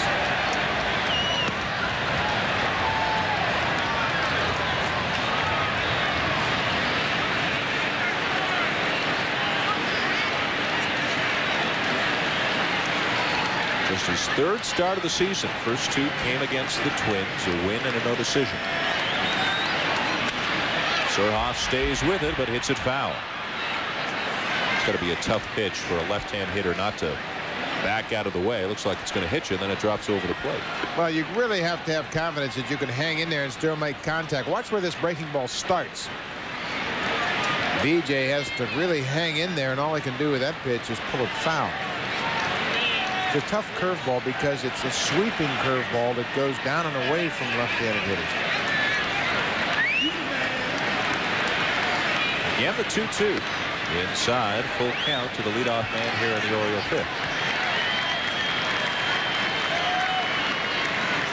Just 1 hit through 4 innings and 1 walk. That's significant. That's a dramatic improvement over his last couple of starts. Control has really been there. There's number 2. Sure. You know what? I know that you knew halfway through saying it that he was going to throw ball for. Leadoff man aboard in the 5th for the Orioles, trailing the Yankees 5-1. Joe Torre would like to be able to stretch out Kenny Rogers a little bit tonight and give that bullpen of his a little bit of a break. He's had to march out those relievers on a pretty consistent basis. So much so that they've added another pitcher to their staff. Jim Messier was called up today, and he's in the bullpen available tonight. Mike Devereaux takes one that bounces in for ball 1 to make room for Messier. The Yankees released outfielder Deion James today.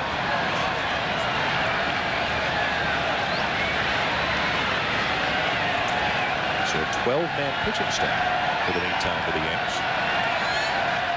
I think you're going to see a few more teams go to 12 men.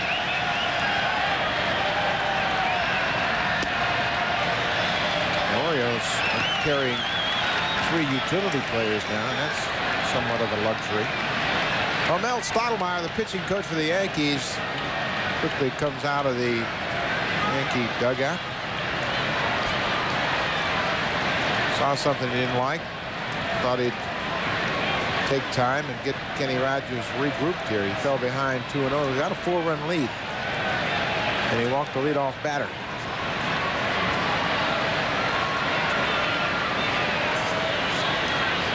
And he's fallen behind Devereaux 2-0.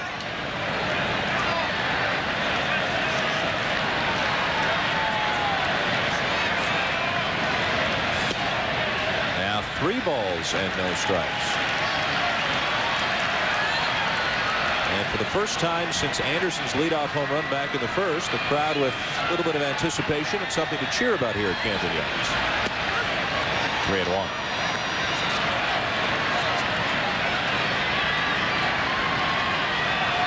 Well, the trend around the major leagues this season has been if you can get into the bullpen, you can score some runs. Middle relief is really taking a beating.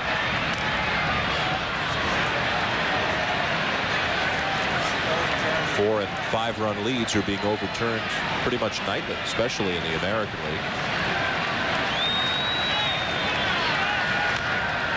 Full count now to Devereaux.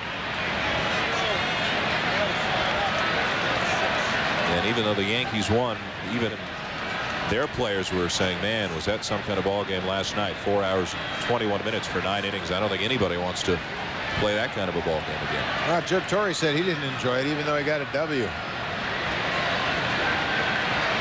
many runs and so many lead changes.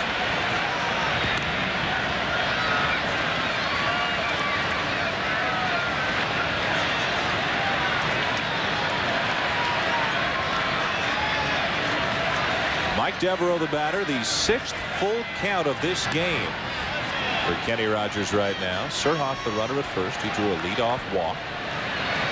Nobody out, and the Orioles trying to climb back into this thing, trailing the Yankees 5-1, bottom of the 5th. Full count pitch, and Devereaux's gone. Outside corner, and he got him. Richie Garcia has given Kenny Rogers that outside corner all night long. He fights back from a 3-0 count and paints the corner to Mike Devereaux. It's high enough, and Garcia has given Rogers that outside corner. Remember the same pitch to Bonilla, a curveball down and away.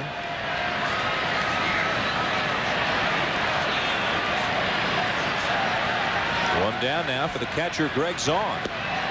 That one misses down and away for ball 1. Zaun came on for Chris Hoyles, who was hit on the backswing by Gerald Williams' bat back in the 4th inning. Got him the back of the left shoulder, maybe up around the collarbone. Hoyles left the game. Zaun on that. And Zaun hits one deep left field. Gerald Williams heading back to the wall. Gone.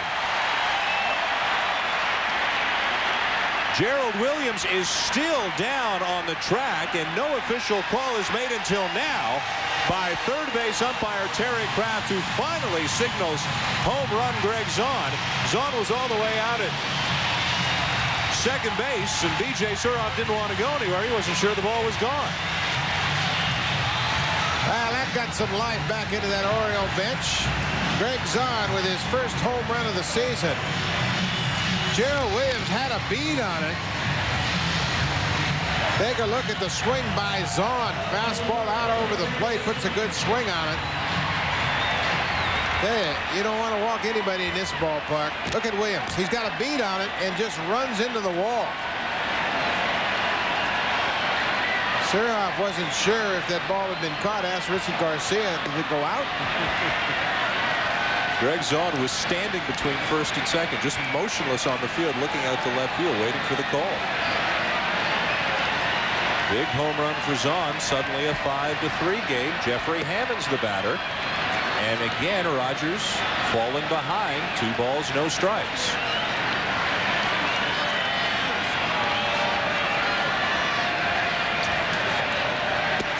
Big cut, 2-1. Looks like both managers have decided tonight that I'm not going to the bullpen. Greg Zahn, with his first home run, has drawn the Orioles to within 2 runs. That's foul. Looks like both managers said, I don't care. It's the 5th inning, and I'm not getting anybody up. You guys are going to have to work later into the ball game. My bullpens are just worn out.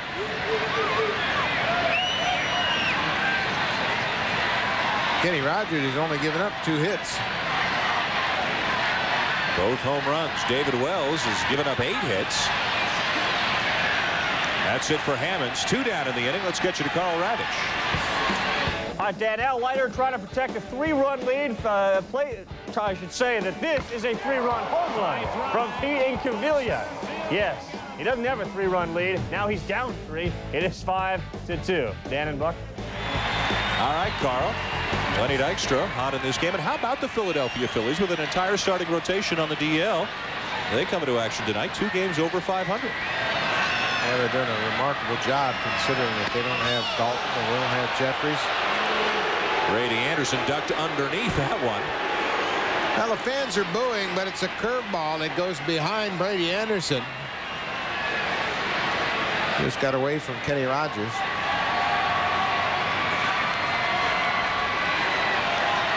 Anderson has already homered in this game. 5th leadoff home run of the season, and we mentioned earlier the first 4, which were all in consecutive games. The Orioles lost all 4 games. They're trailing again tonight, but they have come a little bit closer on the home run by Zahn.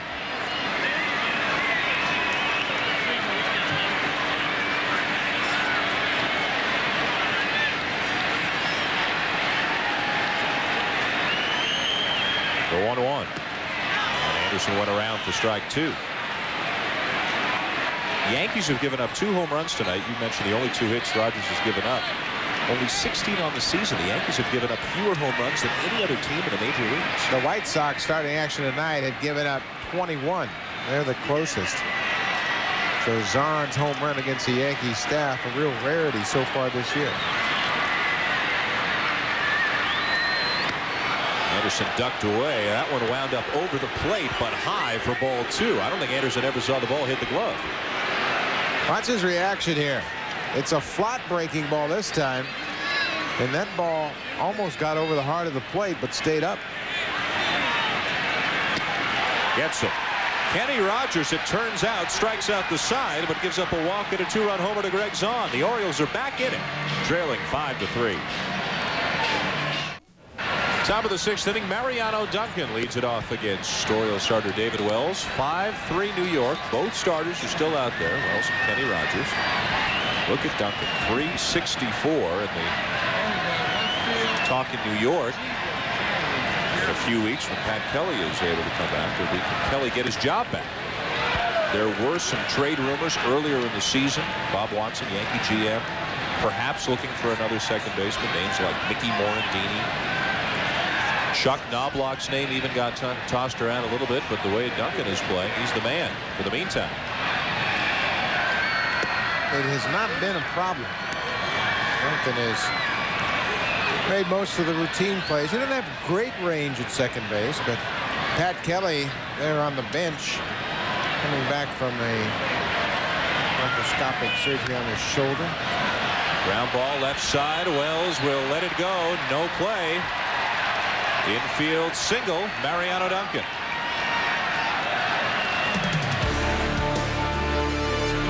Well, the Tour DuPont will continue tomorrow. The 12-day, 1,200-mile event began today in Wilmington, Delaware. ESPN and ESPN2 will have daily coverage of each of the 12 stages for you. Defending champion Lance Armstrong, one of the heavy favorites again.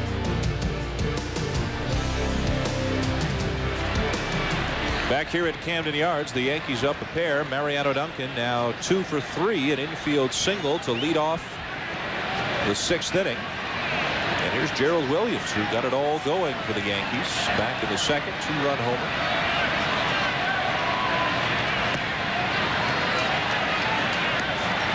As you mentioned, Buck, especially against left-handers, Gerald Williams has been unstoppable. Boy, he's in a groove right now, and when you get this hot, everything seems to be in slow motion. You've got an awful lot of confidence, of course, but because of that confidence, there's no urgency in your approach at home. You stay back, look for the ball. Tim Raines has been playing in left field since he's come back from the disabled list. He's had a couple of different injuries. In spring training, he had a chip fracture in his thumb as a result of a head-first slide at second base, and then he had a hamstring problem, something he's been plagued with throughout most of his career. Williams will pop the bunt back. Ball and 2 strikes.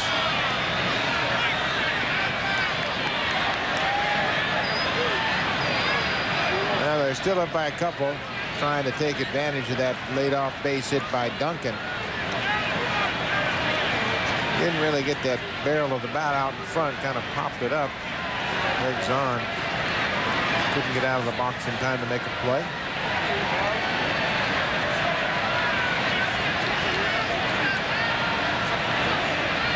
Runner at first, Duncan. Infield single to lead off the Yankees 6th. Yankees out hitting the Orioles 9-2. Both Oriole hits, home runs. Brady Anderson, Greg Zong. 1-2. Williams lays off, and the count is even.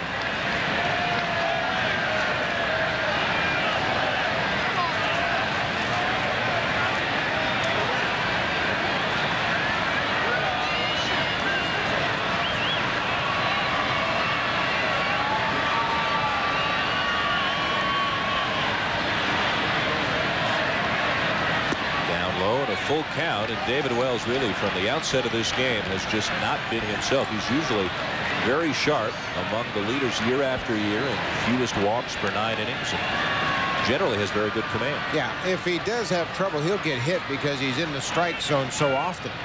But tonight he's been all over the place. Full count pitch.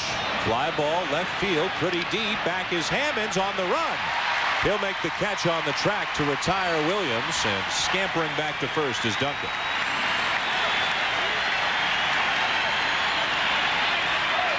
Good running catch by Jeffrey Hammonds. A 2-strike drive off the bat of Gerald Williams.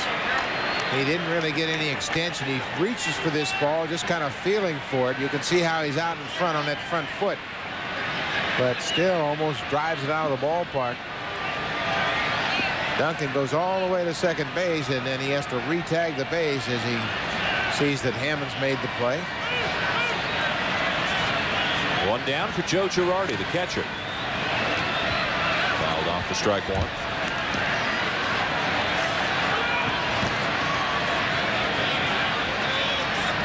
Yankees heading home after tonight to take on the White Sox, beginning a stretch of 16 home games in the next 19. Baltimore, after an off day, will welcome the Milwaukee Brewers here in the series. Swing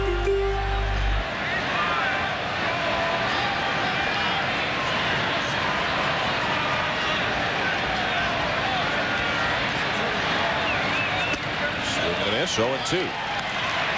Girardi really upsetted himself chasing that ball, probably off the plate outside. Over anxious, wants the change up here. Zahn wants it down and in. Girardi waves at it, got out in front of it.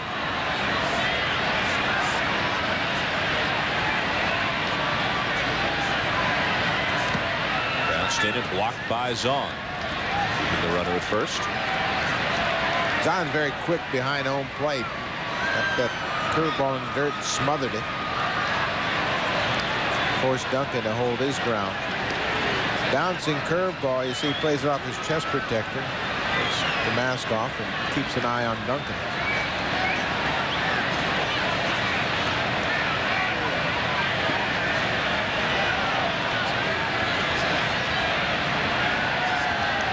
David Wells trying to put away the catcher Girardi. 1 ball, 2 strikes, 1 down, 1 on. And they'll check on Duncan over at first.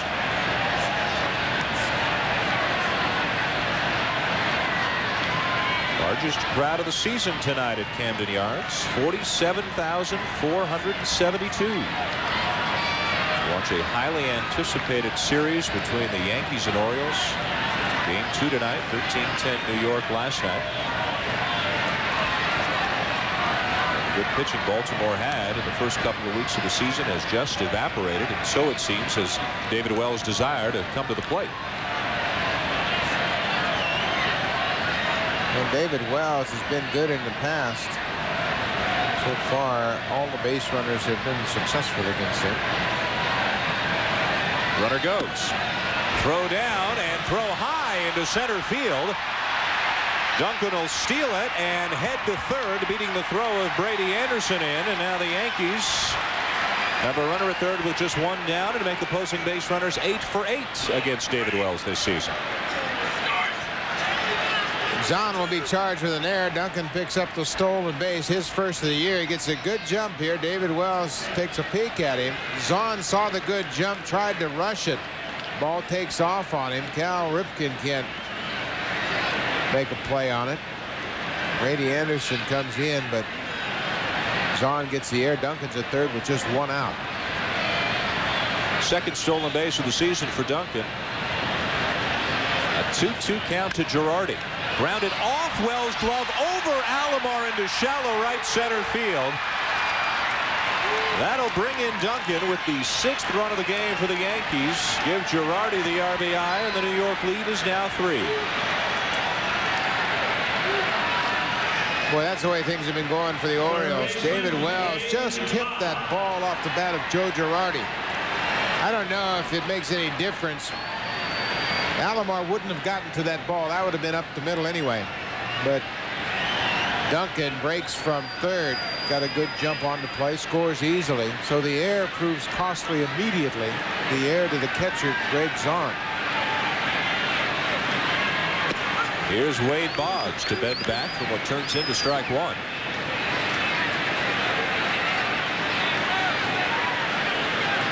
The Orioles play in recent days a little bit reminiscent of the way the Red Sox began the season. Some mental mistakes, more errors than you'd expect, although not nearly as many as Boston made in the first couple of weeks. The pitching's gone south, and just the bad bounces going against them as well. Well, we knew Boston had a bad defensive club. The Orioles were expected to be the best defensive club in the American League, and they're making an awful lot of mistakes. Another error charged to the catcher. 1-2 to Wade Boggs.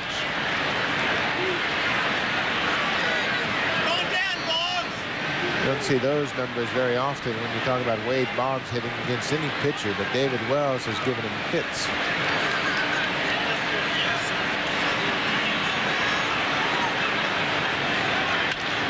Boggs sends one to right. On comes Bonilla to make the catch. Back to first on the play goes Girardi. 2 down as we send you to Carl Ravitch. All right, Dan, they're putting up plenty of runs in Cleveland. White Sox and Indians in this one. And Alomar, with a couple on, goes to the gap. 2 for 3, a double. Lifetime 272 hitter. He's hitting .338. It was 8-2, but Frank Thomas has just doubled. The bases loaded. That brought in a couple. And the score right now, 8-5 in favor of Cleveland. We'll keep you updated, Dan. Now, Carl, a couple of hot teams there in Cleveland and Chicago. Indians coming in a game and a half ahead of Chicago in the AL Central. And leading in that game right now. Yankees leading in this game right here. 6-3, top of the 6th. Derek Jeter.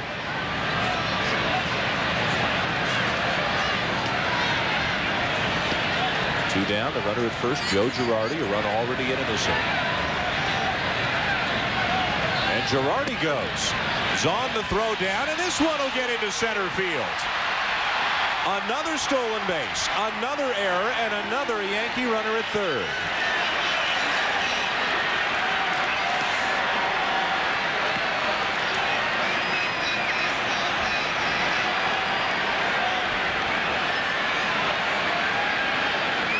Zahn really got underneath that ball and it took off on him.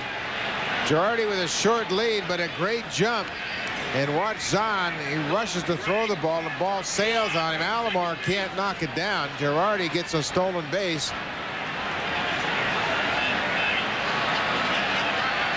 I've been there before. Second Twice. bad throw for Greg Zahn. 2 errors. He came in defensively in the 5th inning.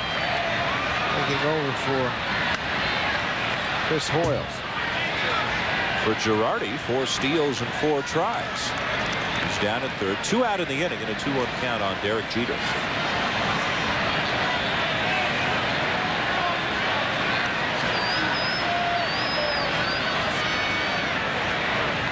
Jeter 1 for 3 on the night. Field single, scored a run. A very sloppy game for the Baltimore Orioles. Perhaps fortunate to be trailing only by 3. Jeter chases it, and now Greg Zahn, as we have a dispute on the count, and the Orioles will win the argument and come off the field. Still some confusion. Girardi scampered in from third to score the run in case time was still in, and now Richie Garcia will talk it over with Joe Torre. What was the count? 1-2. I put my hands up to tell 1-2. The scoreboard was wrong. So it is strike 3. The inning is over. Yankees get another run. A couple of Oriole errors mixed in. 6-3 New York.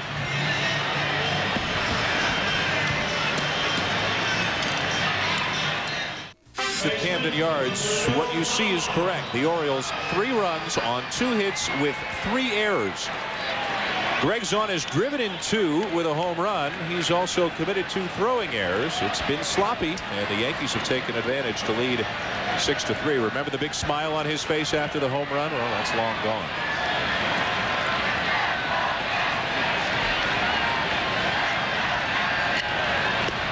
Bottom of the 6th inning, Kenny Rogers with a 3-run lead, still out there for the Yankees, facing Roberto Alomar. He'll be followed by Palmeiro and Bonilla.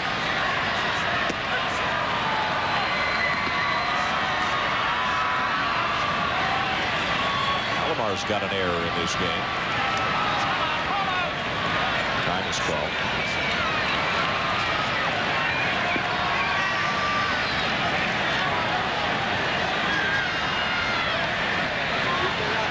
Rogers has given up just 2 hits.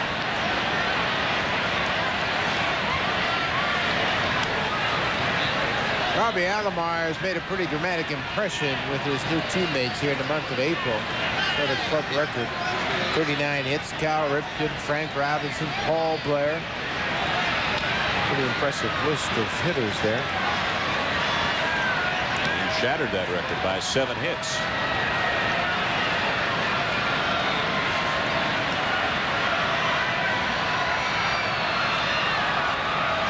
Kenny Rogers now at 100 pitches.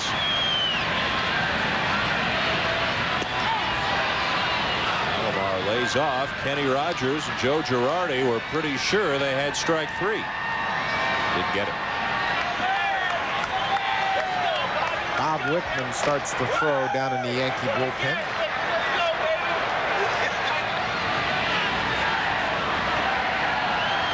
Just Rogers' 3rd start of the season. High pitch that Alomar sends foul again.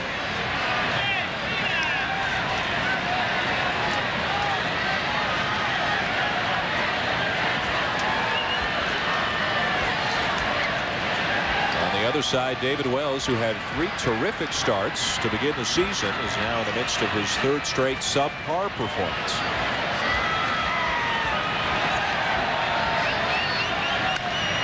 Alomar golfs one deep to left. Gerald Williams is back, and it one-hops the wall for a ground rule double.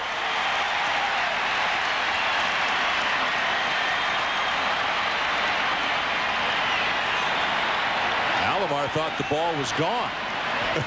A one-hopper, Alomar back to second, and we go back to Carl Ravitch. All right, Dan, and for one night at Fenway, the Red Sox and their fans forgot about the fact that they were 7-19 heading into this game. Roger Clemens strikes out Cecil Fielder. Cecil now 1 for 38 lifetime against Clemens. Clemens K's 13, goes a full 9 innings, his first complete game since July of 1994. The Red Sox have won 2 in a row, 5 won the final. Dan? Carl, that is big news for the Boston Red Sox. Did he say 1 for 38? Wow. Sounds like a Buck Martinez line. Alomar out at second. On the ground rule double, Rafael Palmeiro is the batter. The Yankees keep moving ahead. And really, the Orioles are giving them the chance to move ahead. But Baltimore's just down 3. They've got to feel pretty good still having a chance to be in this game. We've had scoreboard confusion, base runner confusion, 4 errors in the game.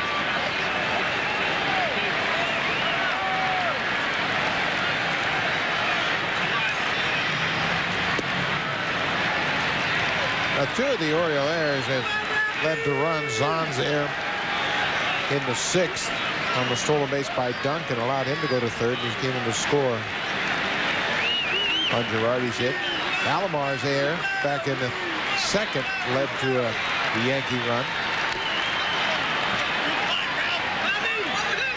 David Wells had a balk that eventually cost himself a run.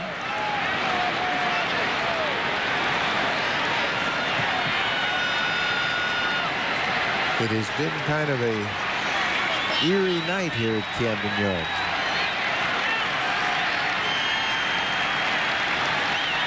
Nobody out. Palmeiro grounds it foul, 2-2.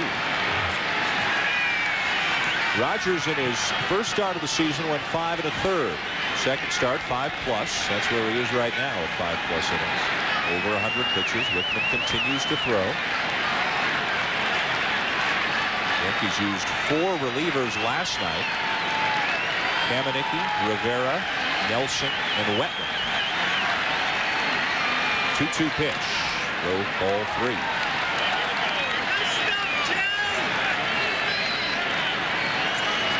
Boy, it's difficult each and every night for the Yankees having to go to the bullpen in the 6th inning. You would expect that will change as the starters start to get a few innings under their belt, better command of their pitches. Bob Wickman has pitched a ton already this year. Full count pitch, low ball 4. Orioles at 1st and 2nd with nobody out. And Bobby Bonilla due up, and Joe Torre is out of the Yankees' third base dugout.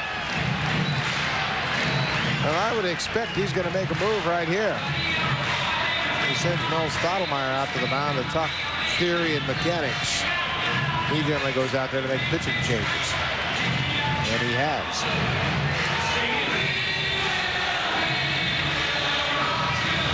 Kenny Rogers again, 5+ innings. Bob Wickman coming in to face Bobby Bonilla when we come back.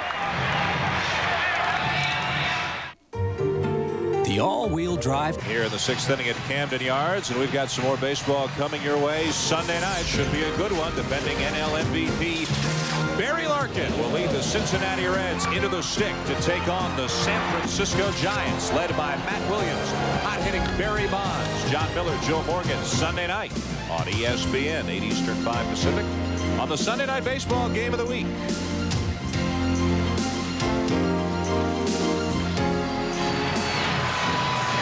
Well, Kenny Rogers pitches into the 6th inning here.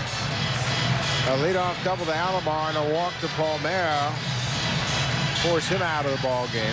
He turns it over to Bob Wickman, who has a club-leading 13 appearances. His ERA up around 6, but that's a result of 4 runs in his last outing to the Minnesota Twins. He was roughed up in that outing. 25 hits in 14 2/3 innings. Roberto Alomar led off the inning with a ground rule double.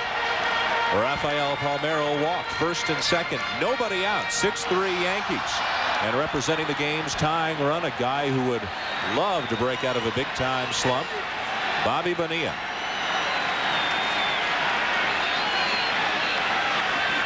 Just 194 on the season as Bonilla with but 2 home runs. Took one right down the middle for a strike.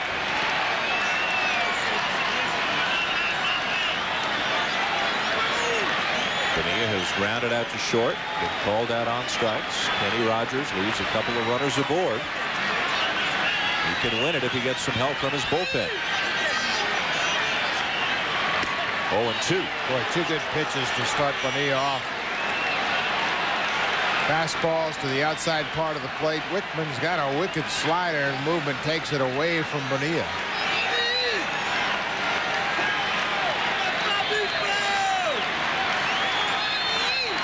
The 0-2. Check swing, ground to right side. It'll advance the runners. Bonilla's out by a couple of steps. You'll hear it from the fans a little bit as the runners move up to second and third with 1 down.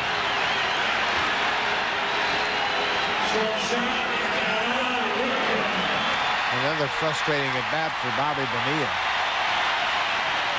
0-2, and then the check swing tapper actually works like a sacrifice as the runners move up. But now that puts Cal Ripken at the plate against Bob Wickman, and you see just 1 hit in 17 at bats.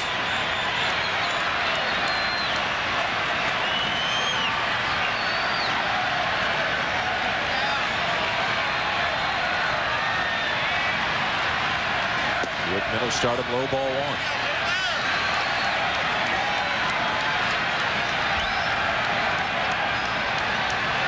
For 2 tonight. Cal Ripken. Bobby Bonilla now 0 for 3. Had a 2-run single last night, playing third base out in right field tonight. Ripken is fisted but drops it into right field. The base hit will score 1. Here's Palmeiro. The base hit will score 2, and the Orioles are back within a run at 6-5.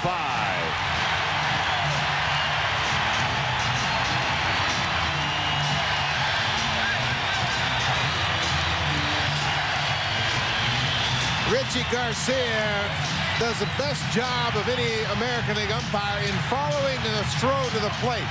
Cal Ripken cashes in a little bloop single into right.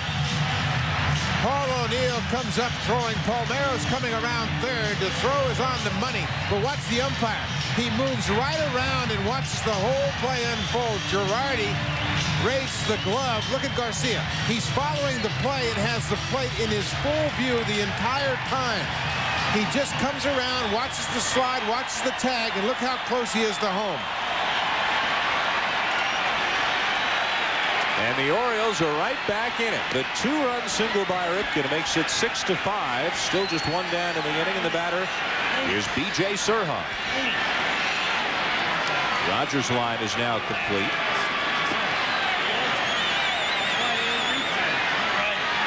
Not too many guys give up 3 hits and 5 runs in a ball game.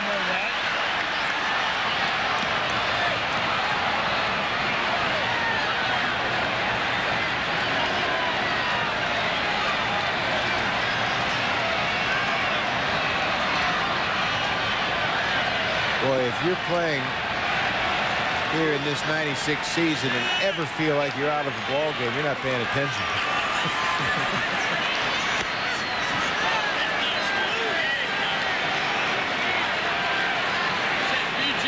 And if you're pitching in a bullpen, you don't ever think about having a night off.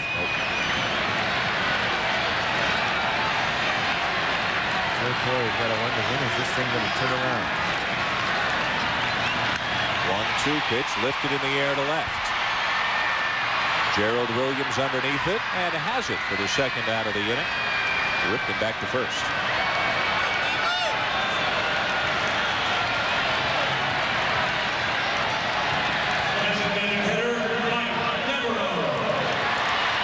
The bullpen 7 for 9 in saves, 4 and 2, but they have been worn out.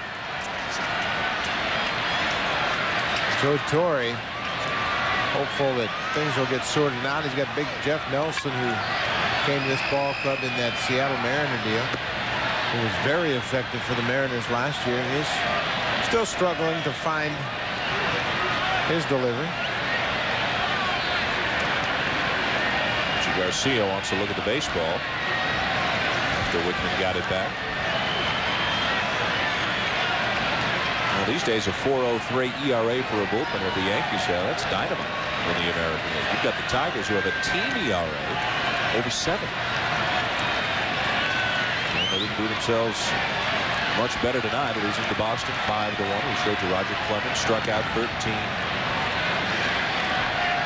And Buddy Bell wanted to manage, huh? How do you think Sparky's feeling? He's just counting up his golf swing. That's all he's worried about. Mike Devereaux takes ball 2, 2-0.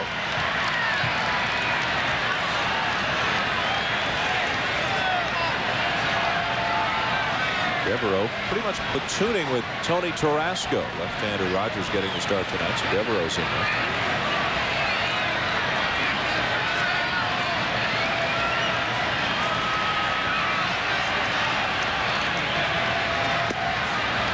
Tarasco came up to me before the game and he said, "Are you the ESPN announcer?" And I said, "I'm one of them tonight." He said, "I don't know how many times I've been on ESPN, but I have never had a hit. I am O for ESPN." So he's anxious. He's got the helmet on. He's anxious to get up there and break the spell.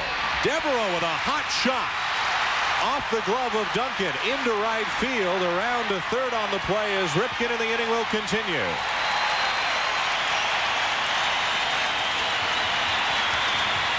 Those are the plays that have to be made, particularly when a team is coming back on you.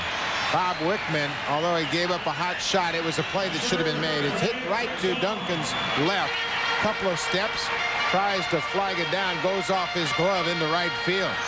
Ripken goes all the way to third, but that's an opportunity to get out of the inning and shut off the Oriole rally here in the 6th.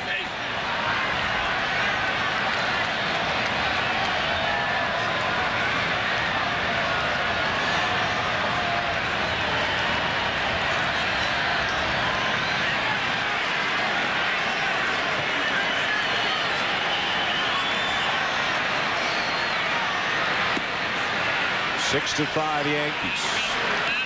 Bottom of the 6th, 2 out, 2 on for Baltimore. Still no scoring on that Mike Devereaux shot. Here's Greg Zahn, who's had a big impact in this game, both with his bat and with his arm. Positively with his bat, hit a 2-run homer. Negatively with his arm, a couple of errors, and just given Mariano Duncan an error on that play. Zahn with a foul ball down the right field line. That would have tied the game at least.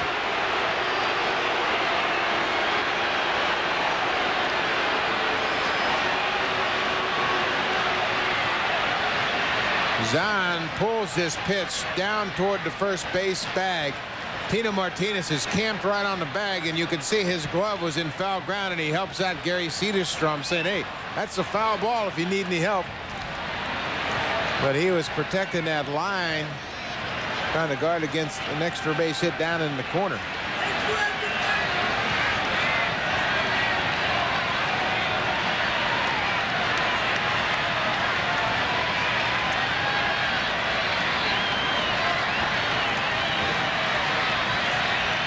Zahn hit his home run right-handed last inning, now batting left-handed against Wickman. Ripken at third, Devereaux at first. 2 down and a 1-1 count.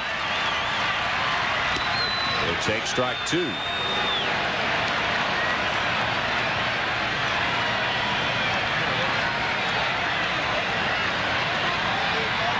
David Wells is back in this ball game. The Orioles have scored 2 in the 5th, 2 in the 6th, and they still threaten here. Wells is thinking, "Hey, one more and I'm right back in this thing." The 1-2 from Wickman. Grounded to second. Duncan has 2 errors in this game, and this time he makes the play. And for the moment, at least, Kenny Rogers still does have a chance at a win. 6-5 Yankees. I can't believe I'm losing my hair back here. Like father, like son. Yeah, right. Look, if you want to regrow some hair, check this. 5 Yankees, 5 errors so far in this game. 2 by Zahn, 2 by Duncan. Coming up this weekend, practice laps for the Indy 500 on ESPN2 on both Saturday and Sunday. You'll have some new names here. This is the Indy Racing League. Ari Leyendyke is the only former champion among the entrants. This weekend on the Deuce, Indy 500 practice comes your way.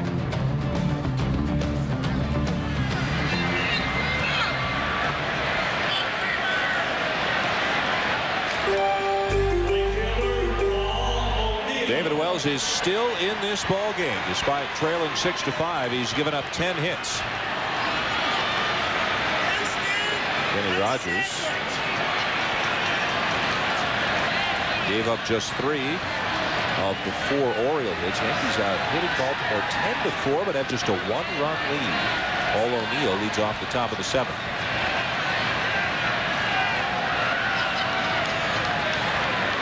He got a chance to play every day now, and against left-handers, he's hitting almost 300.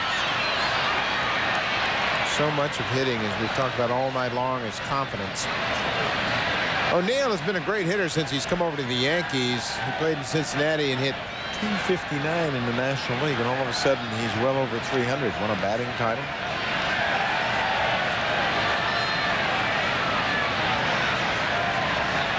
I asked him about that. I said, what made you a better hitter here in the American League? He said, Don Mattingly and Wade Boggs. They talked to me about not giving away any at-bats, and I try to be consistent each and every time. And he sends the 0-2 to right center field. Very playable for Bobby Bonilla. 1 down. He gets so frustrated when he gives away at-bats. He said, it doesn't bother me to have a good at-bat and line out for an out, but it bothers me to have a bad swing and make outs.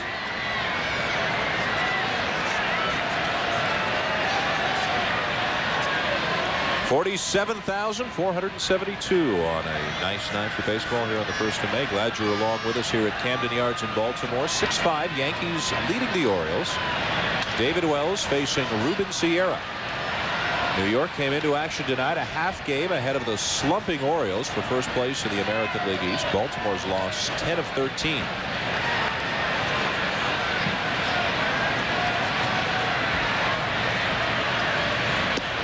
One ball, 1 strike to Sierra.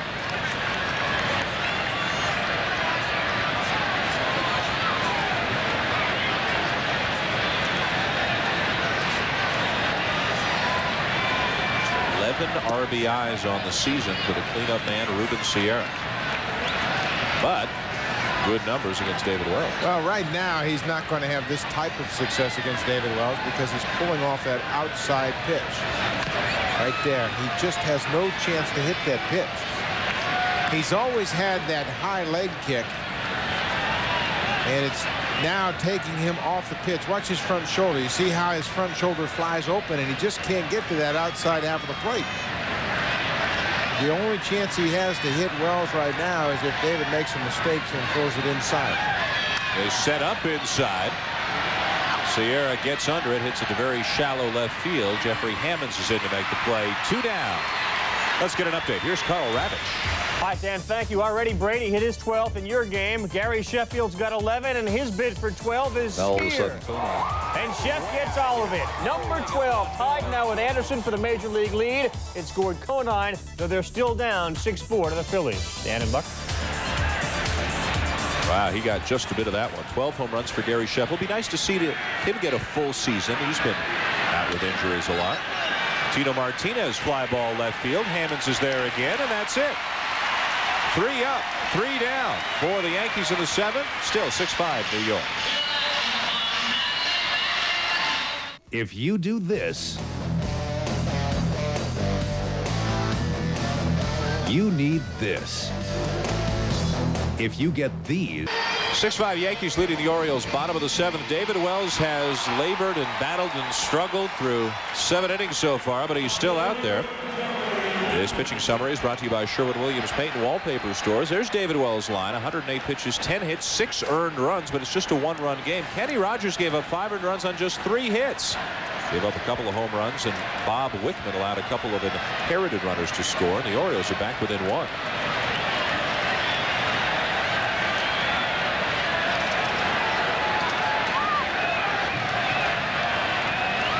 The number 9 hitter for the Orioles will lead it off here in the 7th, Jeffrey Hammonds. Base hit left field. The tying run is aboard.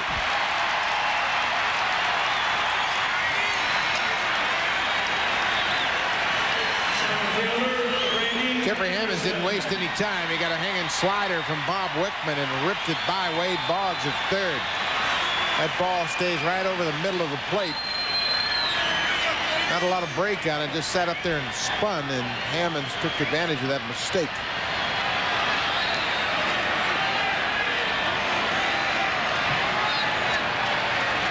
Top of the order now, Brady Anderson. Home run number 12. He and Gary Sheffield now share the major league lead. Just outside, ball one from Wickman.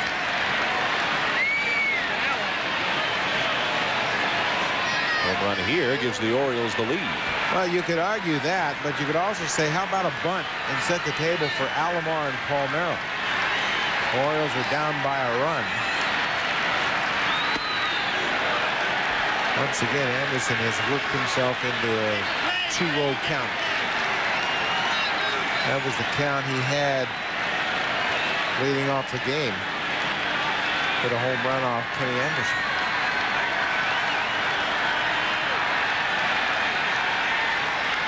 Hammond's the lead. Not going.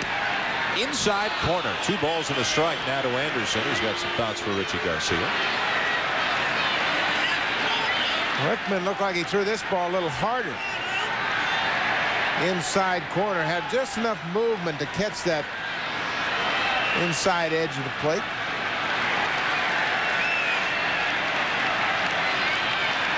Spin and fire to first. Hammonds is back.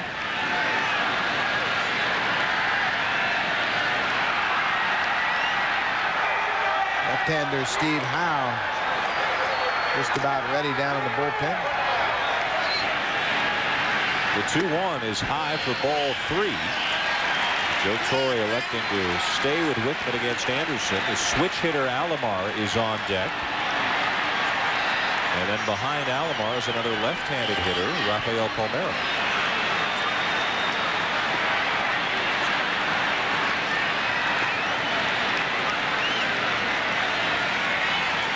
Ripken hopeful if they bat this inning. The Orioles trying to get something going. There goes Hammonds. Anderson sends the 3-1 to left field. Not deep. Gerald Williams is there, and Hammonds will retreat to first.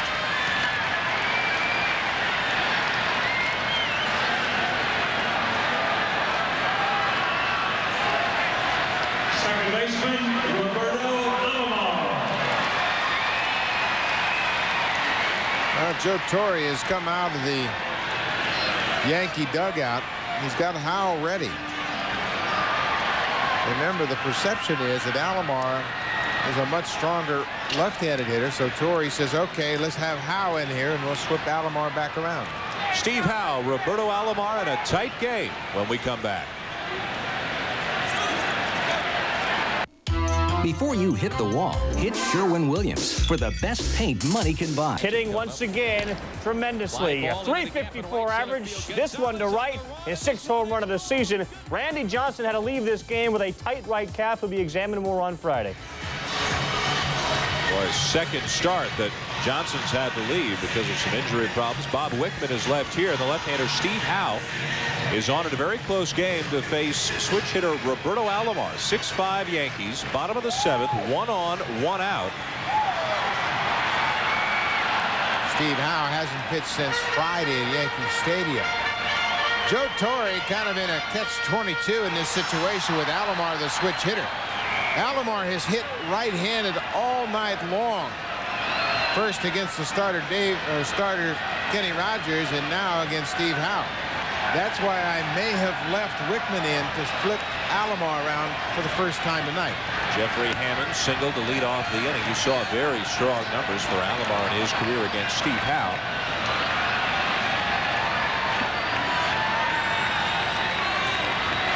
Alomar a double in 3 trips tonight, hitting .374. The 0-1. Missed. Ball 1. Just a little bit outside.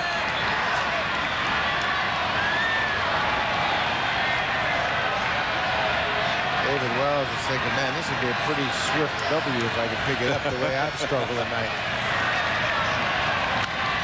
1 ball, 2 strikes as Alomar fouls it off. Howe may eventually get Robbie Alomar out. But my thinking is the fact that Alomar has hit all night long. This is his 4th at bat against the left-handed pitcher. And he says, when I get good at bats against lefties, I can hit them. And he's hitting very effectively against them this year. Over .350. Howe ahead of him 1-2. Fly ball center field and deep. Back is Bernie Williams. Jumps! And Bernie Williams makes the catch and takes away a potential home run from Roberto Alomar.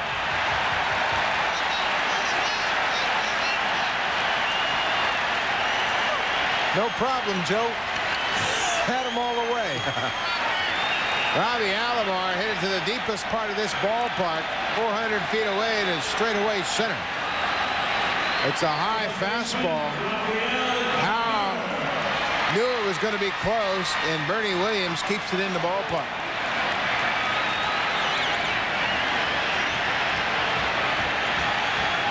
Make a little note of that. Still 6-5 Yankees. Great play by Bernie Williams. 2 down. And now Howe will face left-hand hitting Rafael Palmeiro. Jeffrey Hammond still at first. Strike 1.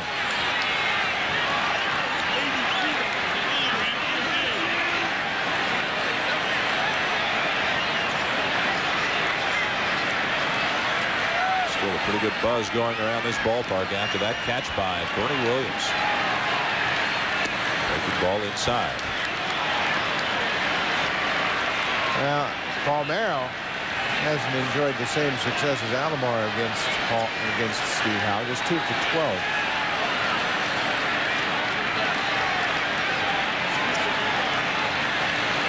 The 1-1. Palmeiro lifts it in the air, shallow left. Gerald Williams in. He'll make the catch, and the Orioles threaten but cannot tie the game. Bernie Williams with a home run saving catch. Field jumps and robs Robbie Alomar of a 2-run home run. Steve Howe, the pitcher, very appreciative of the defensive effort by Bernie Williams. Way to pick me up, Bernie.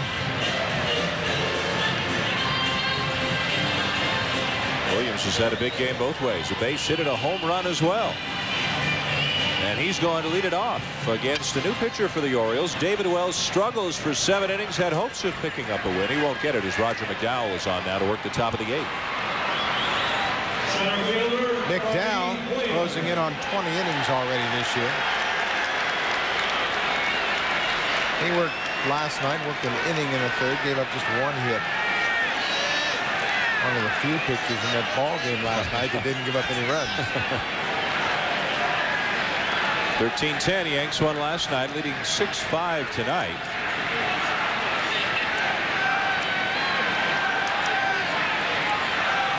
This game won't threaten 4 hours and 21 minutes in 9 innings, but this is no tidy Greg Maddux an hour and 58-minute job either, as Bernie Williams has his 3rd hit of the game, sends it into left field. The big turn at first, but content with a leadoff single.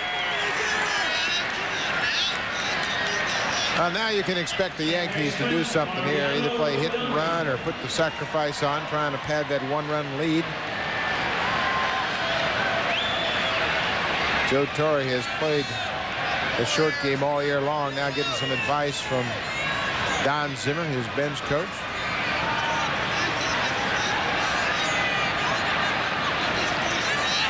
Mariano Duncan's had a good night as well. 372. Base hit right field and an infield single his last time up. Good speed on the bases, and Williams, who already has 6 stolen bases this season. It's a good combination for a hit and run right here. Williams with good speed. Mariano Duncan really handles the bat well. He's got a big hole on the right side to shoot for, and Greg Zahn has had a tough time throwing tonight.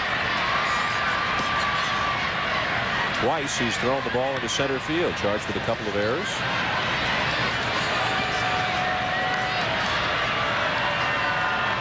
Straight away on the left side, Alomar stepped toward the bag, and with Palmeiro holding the runner on, there's a big hole for Duncan to shoot for on the right side. Diving back is Williams.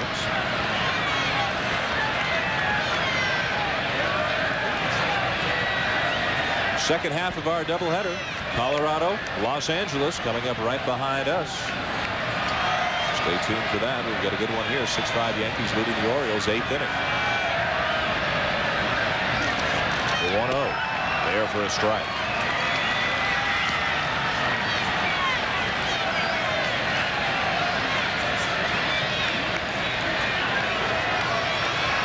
Jesse Orozco, the left-hander, begins to throw down in the Oriole pen.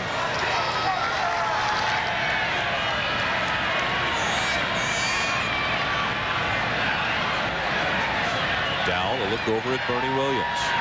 And a check on Williams.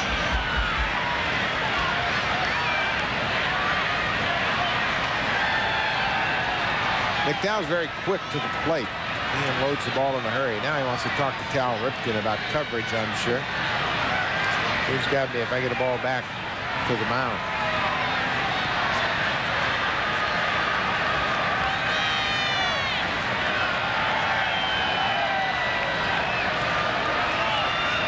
The Orioles will take one any way they can get one these days, having lost 10 of 13. They've given some runs away tonight. 3 errors in the game. Yankees have 2. Williams not going as Duncan swings through it. 1 ball, 2 strikes. Boy, that's a good Roger McDowell sinker. He throws it right to the heart of the plate and bottom falls out. That's what the Orioles are looking for right now, a ground ball. They're looking for 2.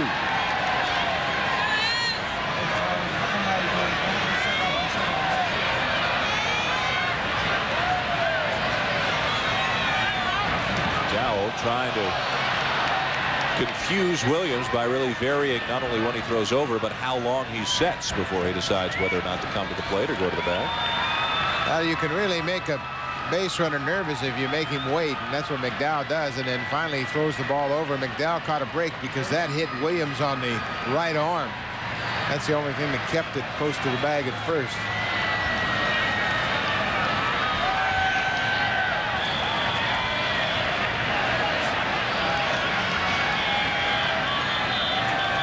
Duncan the batter, Williams the base runner, and Williams goes. Duncan swings and misses. He's gone. The throw down. Williams is gone. Double play.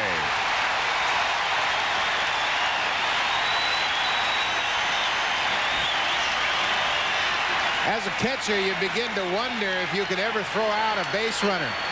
A real boost for Greg Zahn. Decent jump by Bernie Williams, but I mentioned McDowell unloads in a hurry, and Zahn fires a strike to Ripken, who puts the tag on a sliding Bernie Williams. Strike him out, throw him out.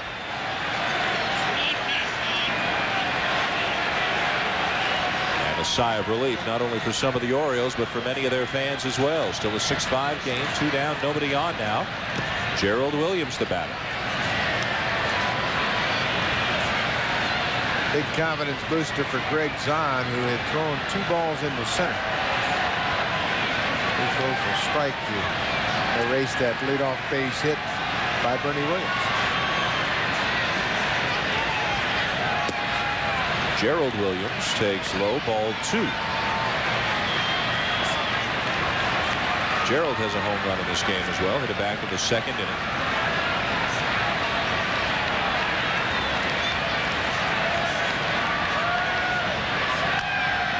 Ground ball left side, charged by Surhoff, and no play as he tried to barehand it. Williams is aboard with his 3rd hit of the night. That's the only chance B.J. Surhoff had. That swinging bunt down the 3rd base line. He was deep, well behind the bag. You can see he has to come on the run. Tries to barehand it, can't come up with it. Then Williams is on.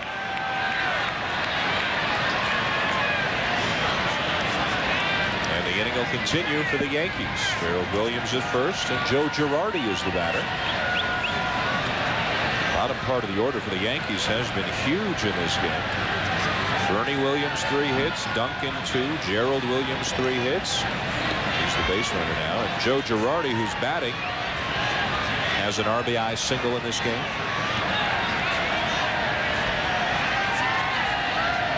That's one of the advantages that we talked about earlier that the Yankees may have over the Orioles is better depth. Players like a Gerald Williams, like a Mariano Duncan, who can step in. Jim Leyritz, who hasn't played tonight, a terrific player, can play 3-4 positions, hit the ball out of the ballpark. He smoked one way out of his ballpark last night. Orioles maybe with some bigger frontline names, but not as much support as the Yankees have. Forget Rockies and Dodgers right behind us.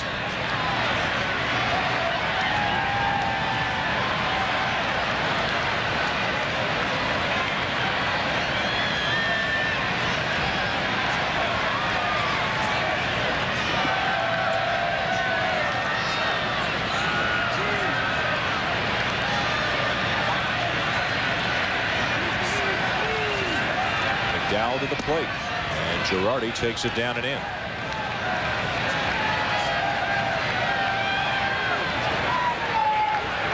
Jeff Nelson, big right-hander, going down in the Yankee bullpen.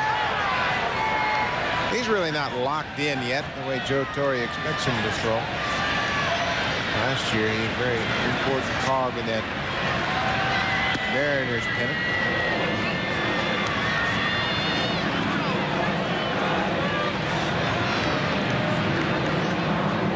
Now talking about getting a grip on that changeup.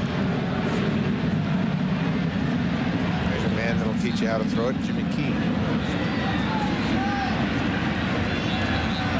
Yankees hoping that Key and Cone can overcome their physical problems, get back on the beat. Cone goes tomorrow, and that'll be a very important start. Jimmy Key threw today, his workout day, and Mel Stottlemyre was thrilled how well he threw. He goes on Friday against the White Sox. Doc Gooden goes Saturday. So 3 pretty significant starts in the next 3 days for the Yankees. Very un-Jimmy Key-like numbers right there, but he's coming back from shoulder surgery.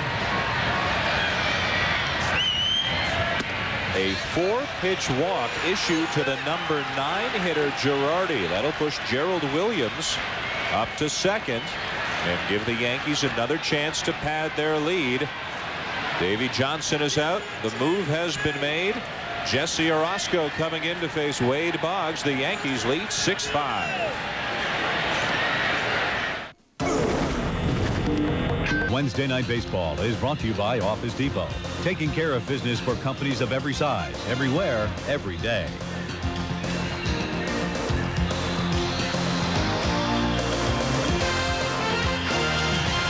6-5 Yankees over the Orioles. Bucket may be early, and it definitely is sloppy, but it's a win for somebody, and the Yankees got an early sloppy win last night, 13-10, and when all is said and done at the end of the season, these two teams will probably be pretty close to one another for top spot in this division. Well, both of these teams are going to play a lot better than they're playing right now. You can bank on that. Jesse Orosco is another one of these Oriole pitchers that has a very inflated ERA. Orosco had back-to-back outings April 18th and 19th against the Red Sox and the Texas Rangers that were just a nightmare. In those 2 outings, he pitched 2 1/3, gave up 10 hits and 12 earned runs. Roger McDowell leaves, giving way for a former and again teammate in Jesse Orosco. David Johnson going lefty-lefty. Boggs and Orosco in a key situation. 6-5 New York, 2 on, first and second, 2 out, top of the 8th, and Orosco has held the upper hand in this battle.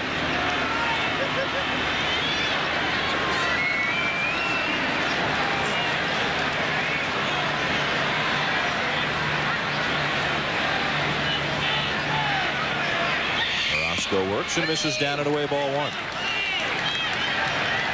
The pressure's really on the Oriole outfield here with Boggs at the plate and the speedy Gerald Williams at second. He'll get a good break, and you can see they're a step or 2 closer to the infield now, thinking that Boggs probably won't line it over their head, but they've got to come charging on a base hit. 1-1.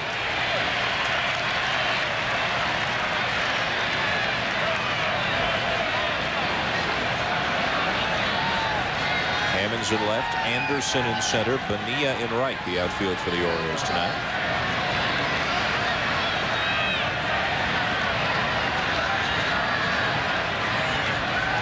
The 1-1 from Orosco. Bouncing ball down to first, played by Palmeiro, and the Yankees are done. They leave a couple of runners aboard. Bonilla, Ripken, and then B.J. Surhoff due up for the Orioles in a 1-run game. Our key plays of the game. Greg Zahn came on to catch, replacing Chris Hoyles, who was injured. Here in the 6th inning, Mariano Duncan tries to steal second. Zahn throws it into center field. He would do that again later in the inning on another attempt. The Orioles would score a run. Bernie Williams is back and makes a catch, robbing Roberto Alomar of what could have been and should have been a 2-run home run. Had that ball gone out, the Orioles would lead by 1. Instead, the Orioles trail by 1 in the bottom of the 8th. As you take a look at what has gone on, very poorly played in the field, 5 errors and 2 or 3 more mental errors committed in this game. Kenny Rogers in his 3rd start deserved a better fate. Gerald Williams and Bernie Williams have both been key factors for the Yankees. David Wells struggled through 7 but hung in there, and Brady Anderson, way back when, so long ago, hit his 5th leadoff home run and his American League leading 12th home run of the season. He and Gary Sheffield share the Major League lead. Big right-hander Jeff Nelson comes on here to work the 8th inning. Nelson was the winning pitcher in last night's game. Picked up his first win of the season. This will be his 10th appearance. He's got a save. Still struggling with his control. Generally, he's always around the plate. 8 walks so far in just 10 1/3 innings.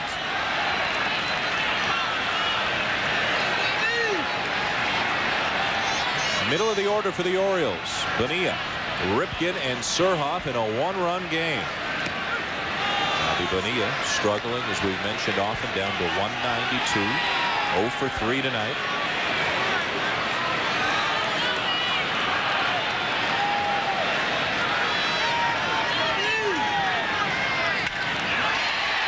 Shot to center. It'll drop for a base hit in front of Bernie Williams.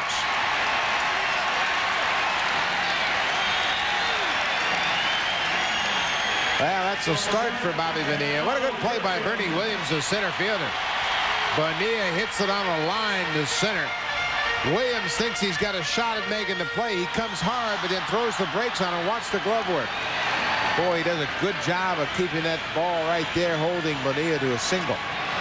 That gets by him. Bonilla's probably at 3rd base.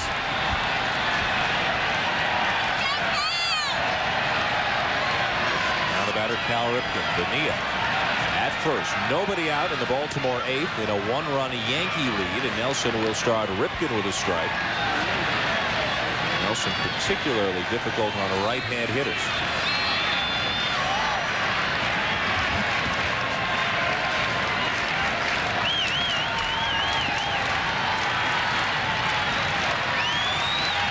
Crowd is waiting for a reason to explode. The Orioles haven't led since the 1st after the Anderson home run. High 1-1.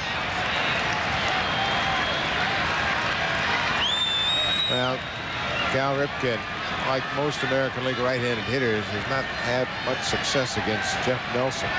Got a 3/4 delivery, and he has a big sweeping slider.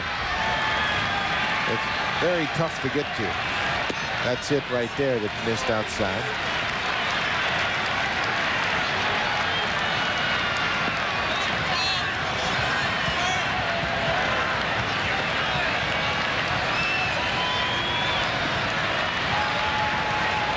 Inning here, Rockies and Dodgers coming up. 6-5 Yankees. Runner goes, and Ripken on the hit and run fouls it back, and he had a pretty good jump. Now Davey Johnson trying to get something going here. He's got Bonilla on first base, leadoff single. They're down by a run, figuring that Cal Ripken can make contact. He chose to start the runner. A little frustrated by the fact that they couldn't get that thing done. Ripken did a good job of getting a piece of it. That ball was probably 8 inches outside. It's just the way things are going for the Orioles right now. Bonilla with a base hit to center to lead off the 8th. The Orioles continually threatening but unable to catch up. This is as close as they've been in a while.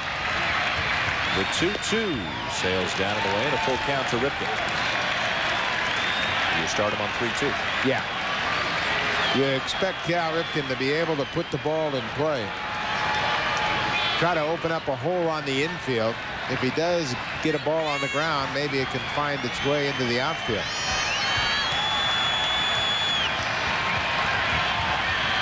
He's going, and again Ripken fouled it off. That time Bonilla didn't get much of a break at all as he started back to the bag before breaking for second.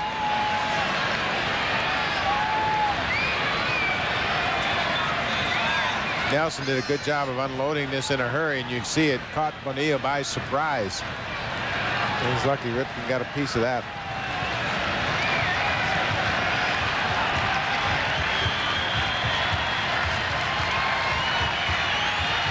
The battle continues between Nelson and Ripken. Into right field, the base hit. Bonilla was on the move, and he's heading for third. The throw from O'Neill is cut. First and third, nobody out.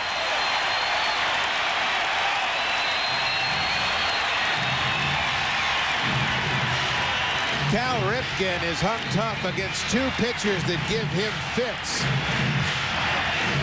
He got a hit off Wickman in his previous at bat, and here he gets his second hit in his career off Jeff Nelson. A hit and run single to right field. Bonilla goes first to third, and the Orioles are knocking on the door here. Cal, for one of the few times, is being removed from a ball game. Pinch runner on at first base. Manny Alexander, the backup shortstop. Getting a rare chance to play and in an important situation here. Right now, Alexander represents the potential go-ahead run at first. And that's the reason that Ripken has been taken out of the game. First and third, nobody out. 6-5 Yankees in the eighth. B.J. Surhoff grounds one foul.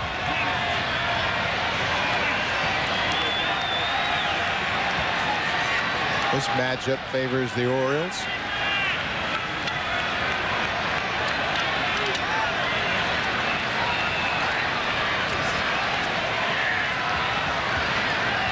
Yankees are playing the middle of the infield back. They'll take a double play and give up that game-tying run.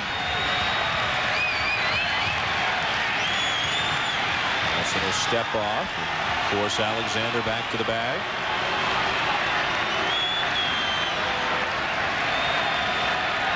Bobby Bonilla led off with a base hit. Moved around to third on the single by Ripken. Ripken replaced by the pinch runner Alexander. Nobody out. Orioles down a run. And now they've got Alexander hung up between first and second, and he is gone. How many times have you seen pitchers use that fake to third, go to first, and nothing happens? But the pinch runner for Cal Ripken, Manny Alexander, very aggressive at first. Moves on Nelson's first move. His head's down. He doesn't even know that Nelson is going back to first. Jeter puts the tag on Manny Alexander, and just like that, the pinch runner is gone.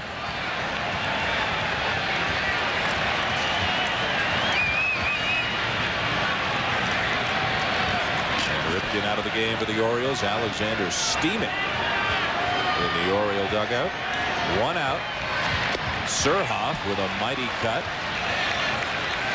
No balls and 2 strikes. Bonilla remains at third, and Surhoff needing a fly ball now to get in the tying run as the Yankees have brought the infield in. At 0-2, he's just got to worry about making some contact.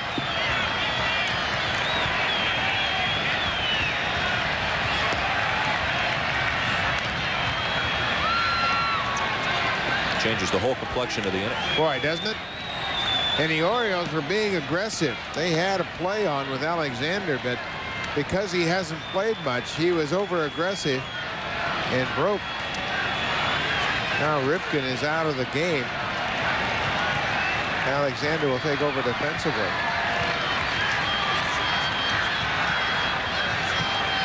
Mistakes, mental mistakes and physical mistakes have plagued the Orioles all night long. The 0-2. Close pitch, ball 1. Remember a couple of weeks ago when things were going great for the Orioles, Cal Ripken talked about a return to Oriole baseball. For the first time in years, it feels like we're playing Oriole baseball. That can't be said tonight or throughout this whole 3-10 slide there. Down and in, 2-2 to Surhoff. This is not what he was thinking about when he was talking Oriole baseball. There have been 3 errors in the game. There have been probably more than 3 mental mistakes. They got off to a great start, but have really hit their skids. And you've got to give a lot of credit to the Texas Rangers who got that skid started. They beat them 6 out of 7. Outside, full count now to B.J. Surhoff. Remember, this at bat started 0-2.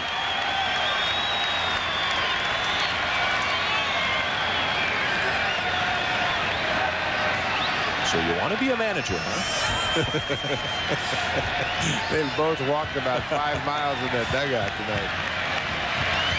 Full count pitch. Surhoff grounds it to first. Tino Martinez will look back, Vinny, and make the play. 2 down.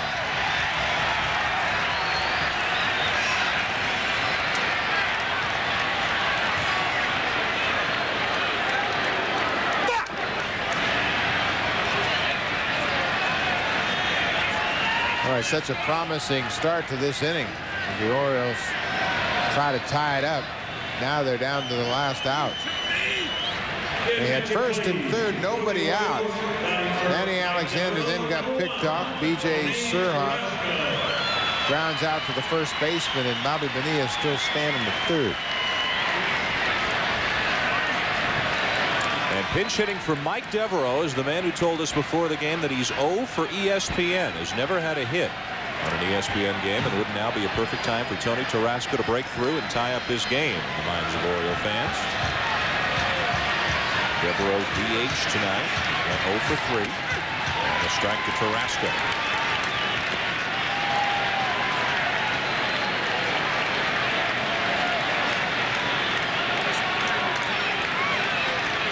Carrasco has the only Oriole RBI as a pinch hitter. They're 5 for 15 as a club with just 1 ribby.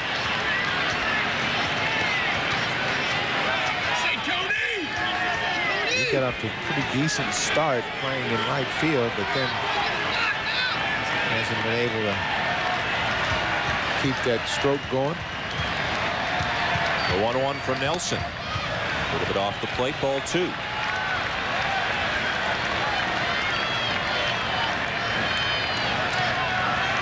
One thing we need to point out is the fact that the most effective pitcher for the Yankees, Mariano Rivera, is unavailable tonight. He pitched 2 perfect innings again last night, and Torrey has to sit him down as much as he would like to use him. Low strike, 2-2, and Tarasco doesn't like it.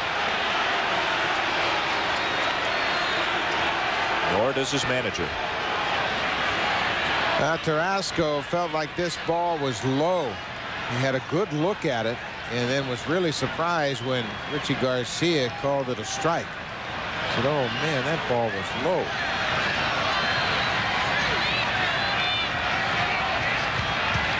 Bonilla at third, the 2-2. Fly ball, center field. Back is Bernie Williams to make the catch and retire the side. And that fly ball might have brought in the tying run had Manny Alexander not been picked off after pinch running for Cal. Faking. He's got it. Young can't get back in time. They double him up. It is zip. And home team has come up to bat. Let's get back to you. We'll get you out to that game after this. Here with the 9th inning, Carl. 6-5 Yankees leading the Orioles, and there's the man of the hour for all the wrong reasons for Baltimore. Manny Alexander came on as a pinch runner, and he's trying to distract Jeff Nelson. Gives him a couple of waves and then goes on Nelson's fake to third. Nelson fires to second base, and Manny Alexander is gunned down. Jeff Nelson did a good job. First and third, nobody out, and he got out of it. Stranded Bonilla at third after Bonilla reached on a leadoff single. Manny Alexander still upset by his base running mistake. One of many made by the Orioles here tonight. And Ripken out of the game. Alexander pinch ran for him. Alexander heard it from the crowd too, and he was announced as the new shortstop here in the 9th inning. He was roundly booed, and this is a guy who's been pretty vocal about wanting more playing time, and he's done nothing to endear himself either to management or the fans with that play tonight. Derek Jeter, 0-2. Well, that's a situation where Alexander finally got an opportunity to make a contribution, and he was anxious to make something happen. Unfortunately, it was something bad.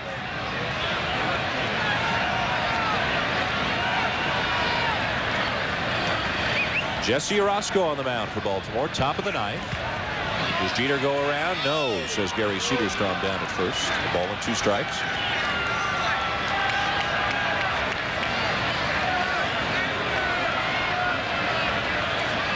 Jeter had a tough night at the plate. He got pretty close to swinging a dead pitch, but Soderstrom felt like he held the bat back.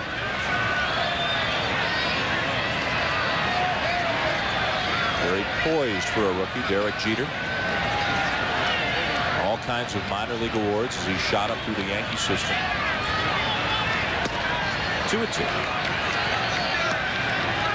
Probably what the Yankees are happiest about is how he's played in the field. Just 2 errors, and he's really played some good heady baseball. Joe Torre said he's a totally different player now during the regular season than he saw in spring training. Big breaking ball right there. Continues to struggle here with the bat tonight. Big sweeping breaking ball from Jesse Orosco. For 2 strikes, Jeter goes after it.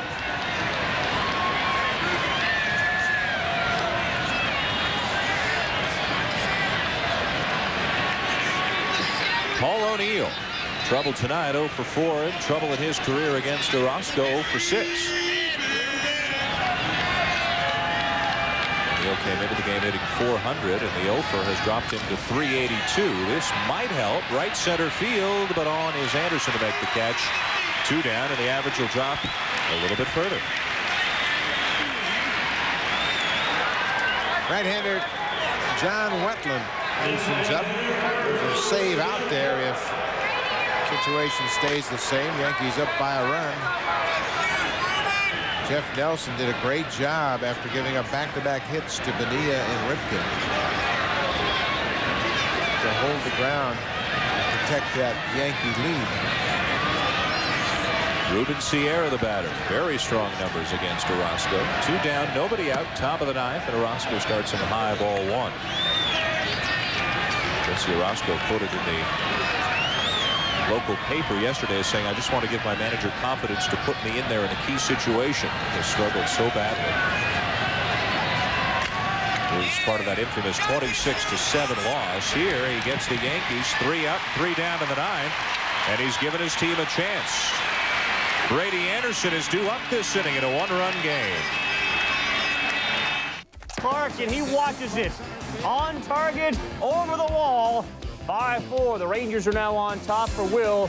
Home run number 4 is 5-4 Rangers. Elsewhere, and this game is underway, Rockies and Dodgers zip. Eric Karros, a deep fly to the warning track, gets caught. They have played 1. We'll get you out there at the conclusion of this one, fellas. Thanks, Carl. We have reached the bottom of the 9th. 6-5. Yankees leading the Orioles. The big man in the bullpen for the Yankees is on to try and wrap it up. John Wetland with 5 saves so far this season. This will be his 11th game of the year. They had trouble getting Wetland any meaningful outings early on with the cold weather, the fact that there weren't too many save situations. 11 innings, 10 hits, a couple of home runs allowed. He is the only bullpenner for the Yankees that has given up a home run. Manny Alexander still distraught on the bench after coming on as a pinch runner and getting picked off in a very promising 8th inning. He came on as a pinch runner for Cal Ripken, who singled.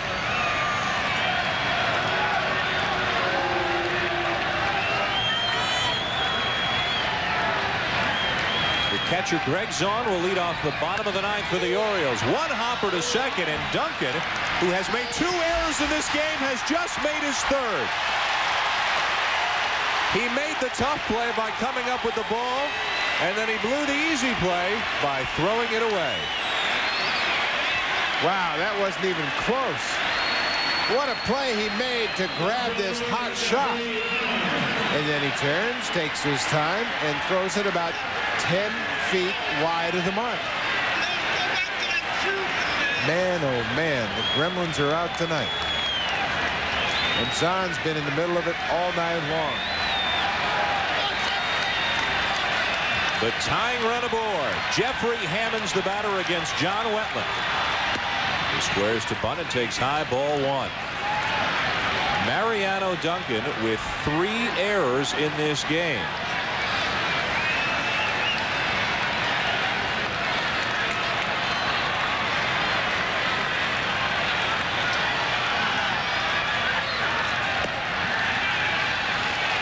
With Zahn down at first. A 2-0 count now. Remember, Chris Hoyles left this game with an injury in the 4th inning, so Zahn is really the only true catcher left.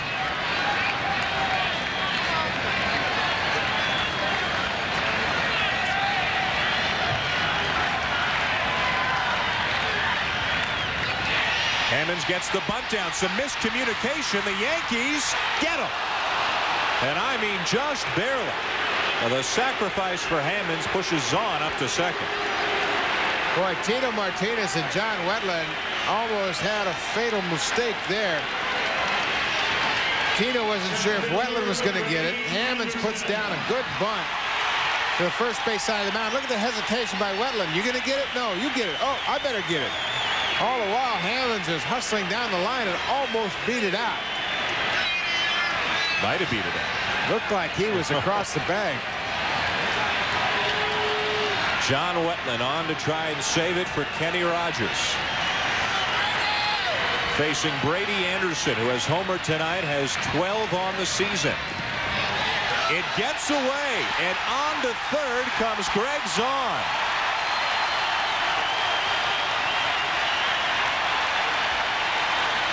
Gremlins are one thing. This is getting ridiculous. Duncan's there after he made a nice play.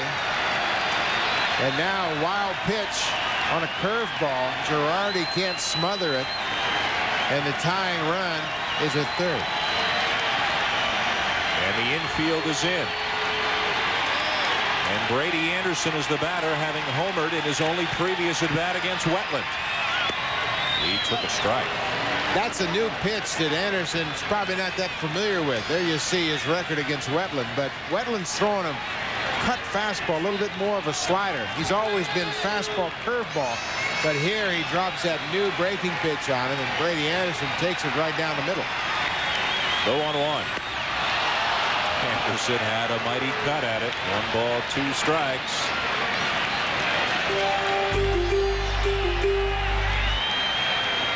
This is a curveball.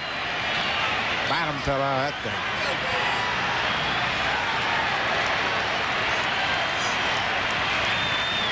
Count in Wetland's favor. Zahn at third. 1 out, infield in. Yanks lead 6-5 in the 9th.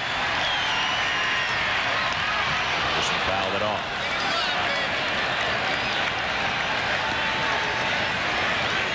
Wetland has 5 saves on the season. 4 of them have been in games where he came in the 9th inning with a 3-run lead.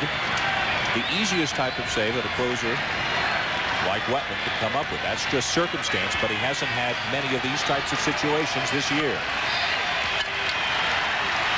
The 1-2 inside to Anderson, turned away from it a bit. In Wetland's defense, he shouldn't be in this situation. First batter of the inning got on Mariano Duncan's 4th error of the game. 3rd error, excuse me.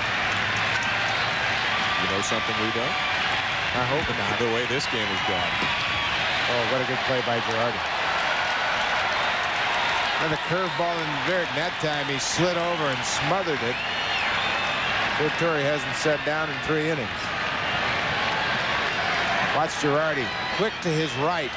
The breaking ball in the dirt. That's the last thing you think about as a catcher before you're ready to catch the pitch. Don't let anything get by you. That tying run 90 feet away at third. Full count. And Brady Anderson draws the walk on a big breaking ball that looked like it dropped right into the strike zone. Joe Girardi turned on Richie Garcia. Take a look at this 3-2 curveball. Boy, oh boy, that was close. Too tough to take, that's for sure. Anderson just got fooled. He couldn't pull the trigger. He was thinking fastball.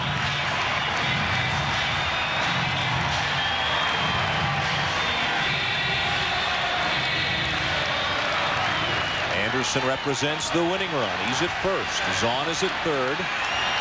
1 out, and the batter, Roberto Alomar.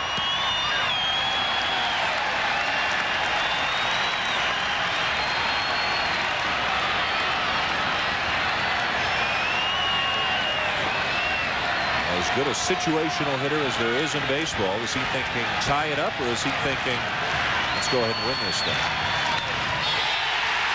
Lined in the left center field, Bernie Williams makes the catch. Tagging is on. The throw to the plate, not in time. 6-6 tie.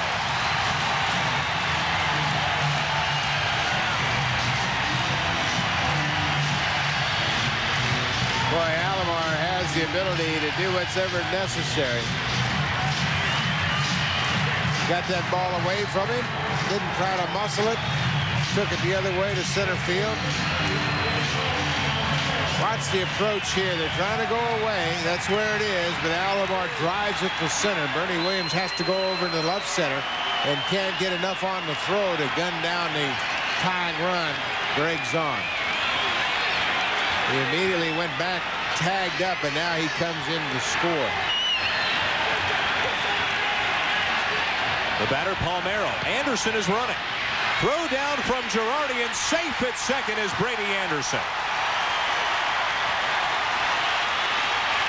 Joe Girardi has had no success at all at throwing out base runners, but this is another example of why his numbers are down. Look at the jump at first base. Girardi throws a strike on the money, and he has no chance at all of getting Brady Anderson.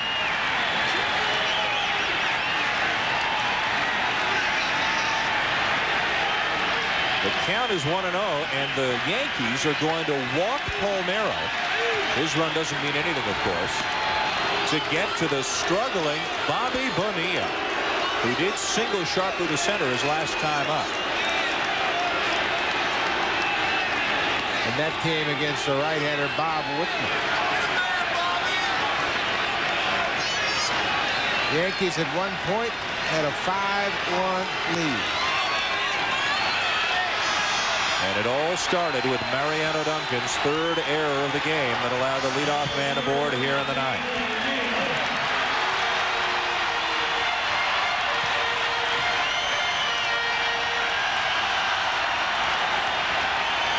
Anderson at second, Palmeiro at first, 2 down, Bonilla the batter, bottom of the ninth. Wetland has dominated. Bonilla in the head-to-head matchup. Bobby Bonilla is looking for something to get him started on a roll offensively. And this is a perfect situation.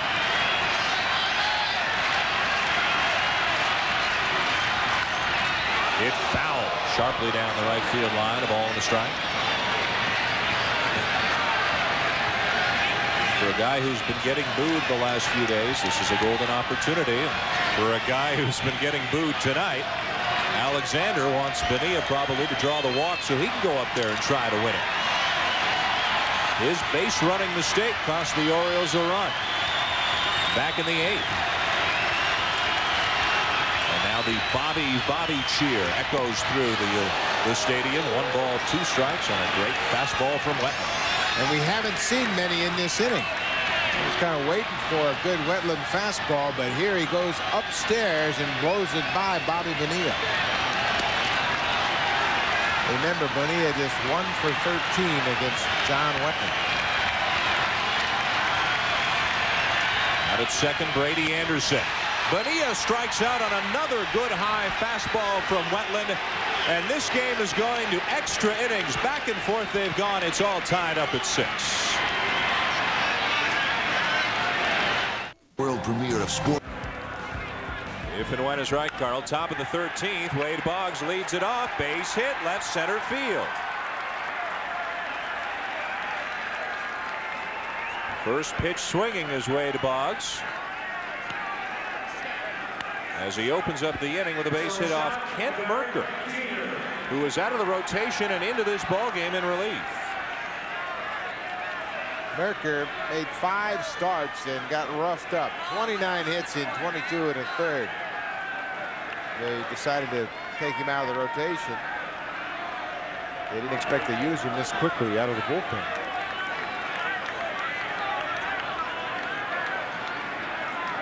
That phone's going to be worn out by the end of this game.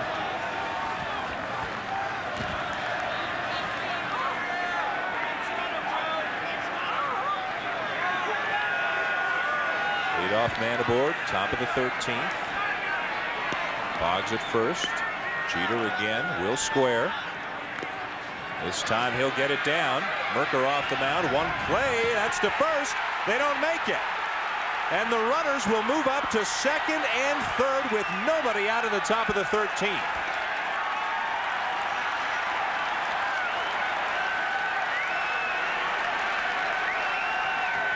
Another error.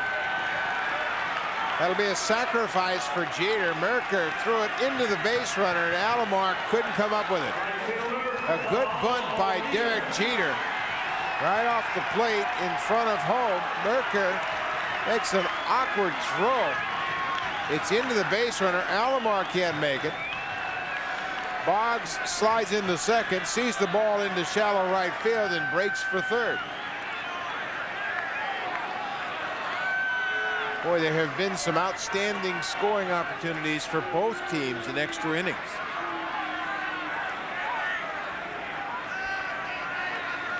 Scored a sacrifice for Jeter and then an error on the pitcher Merker, allowing the runners to move around to second and third.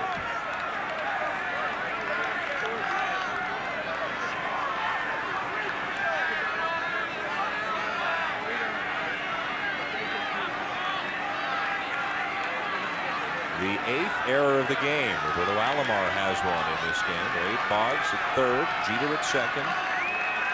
Orioles have brought the infield in, top of the 13th. Paul O'Neill against Kent Merker. Bounced in, and a terrific stop by Zahn, where the Yankees take the lead. Well, it was a great stop. A breaking ball wide of the plate. Watch how far he has to go to his left.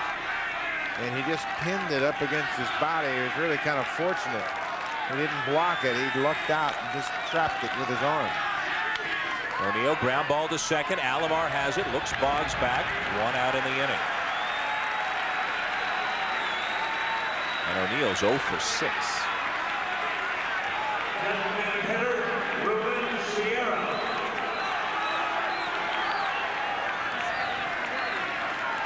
And up steps Ruben Sierra, again hitting right-handed, and he's 0 for 5. So the 3-4 hitters for the Yankees have not taken part in the offense tonight.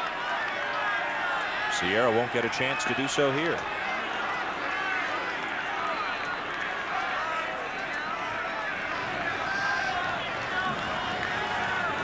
Second time tonight they've put Sierra on. They worked to Tino Martinez.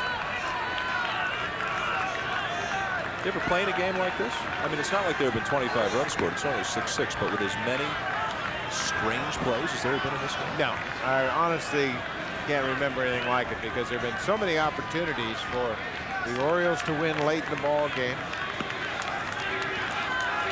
The Yankee pitchers going back to Nelson, Wetland, and Messier. They pitched out of some tough situations. It looked like the Orioles were going to win it, but the Yankee bullpen has kept them off the board. Davey Johnson looking on as a light rain has begun falling here in the top of the 13th. Bases loaded, 1 out. Tino Martinez against Kent Merker. Ground ball, Alomar to second for 1. Alexander to first. Double play. Palmeiro scoops it out of the dirt. And to the bottom of the 13th we go with some good Oriole defense still in a 6-6 tie. Sports. Your eyes do not deceive you. This is the bottom of the 14th in Baltimore. 6-6 New York and Baltimore, and we have long ago left Wednesday in the East. Now Thursday morning, and just to make matters a little more interesting, the rain is picking up. Andy Pettitte, who started last night and got racked 8 innings or 8 runs in an inning plus, is on in relief here for the Yankees. Second inning of work. He faces B.J. Surhoff, who lifts a fly ball left center field pretty deep. Bernie Williams is back to make the catch, 1 down. With each swing of the bat, the crowd gets a little more anxious that maybe this will be the swing that ends it. Well, both of these clubs are going to sit back and think about this game and all of the wasted opportunities they've had.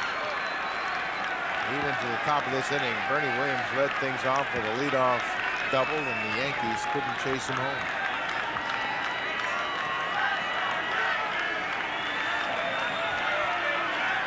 And the late game of our doubleheader steaming right along into the 7th inning in Los Angeles. We will take you there, assuming it's still happening there when this one finishes. Tony Tarasco is the batter. He came on for Mike Devereaux as a pinch hitter back in the 8th inning, so he's relatively fresh compared to some of the other guys in this game.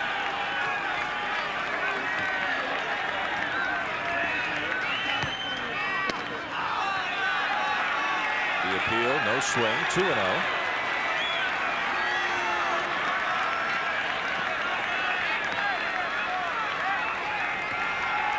Carrasco didn't even get close to that one, but the Yankees asked for the appeal at 3rd.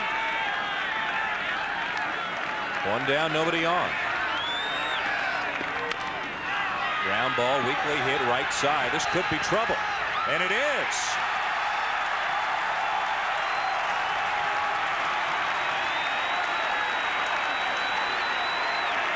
Once again, indecision between Yankee fielders. We saw it with Wetland and Tino Martinez. We saw it with Fox and Jeter at 2nd, and now Pettit and Tino Martinez. A swinging bunt down the first base line. Pettit gets off the mound quickly, picks it up, and then tries to throw to first, but there's nobody there. Tino Martinez has to continue after this ball, and Pettit should go to the bag. That's the best way to make the play. Pettit should have continued to first base right there. Carrasco runs so well, I don't know if it would have made any difference. But we have seen a little bit of everything.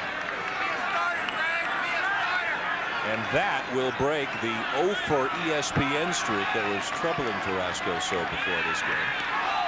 Oh, he almost got picked up. Andy Pettit with a great move caused Tony to hesitate. Watch Tarasco. He took 1/2 step towards 2nd and just barely got back. One down, one on. The batter is the catcher, Greg Zahn. He's homered in this game. Another throw to first. Back is Tarasco. Orioles have Jeff Hughes and Billy Ripken on the bench. Yankees have Jim Leyritz, Tim McIntosh, Tim Raines. Don't ask about the pitchers. Now to the plate comes Pettit, and Zahn will take a ball.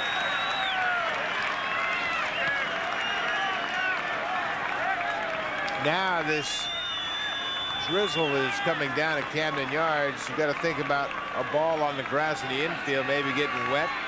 Being tough for an infielder to make a throw on.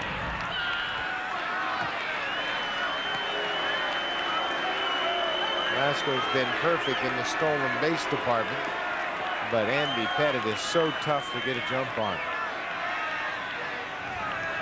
He picked off 8 last year.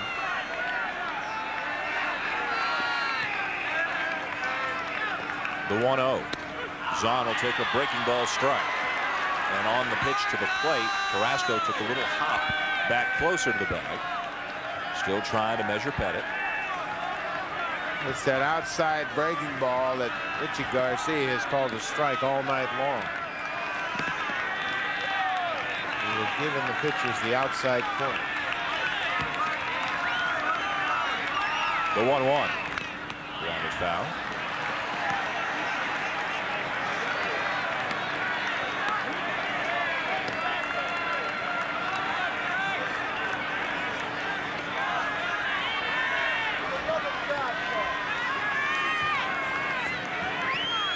Seventh inning.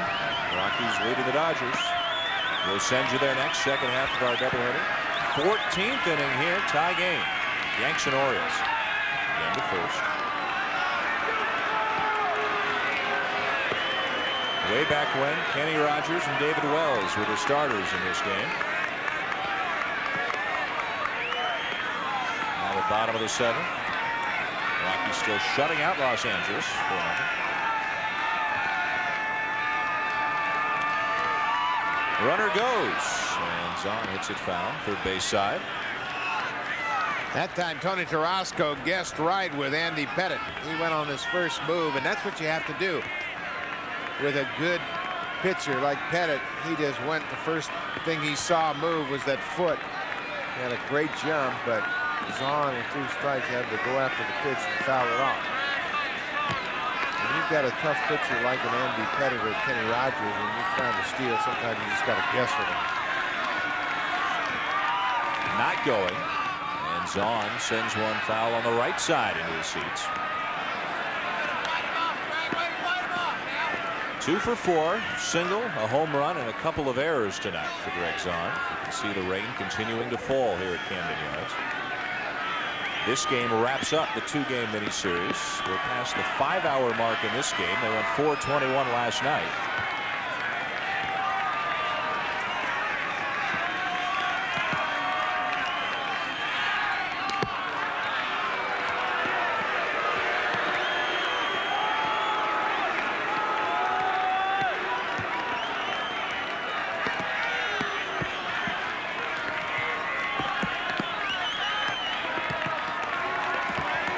Squinting through the rain for the sign from Girardi.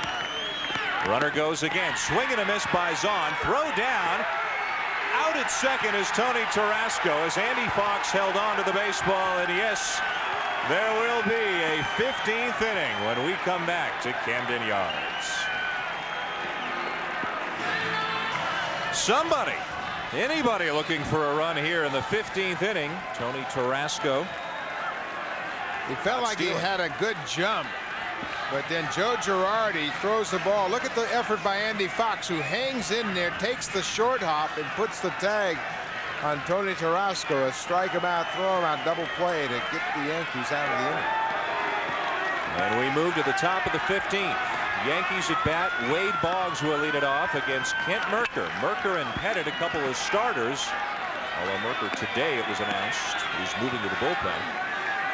They're on here because everybody else has been used.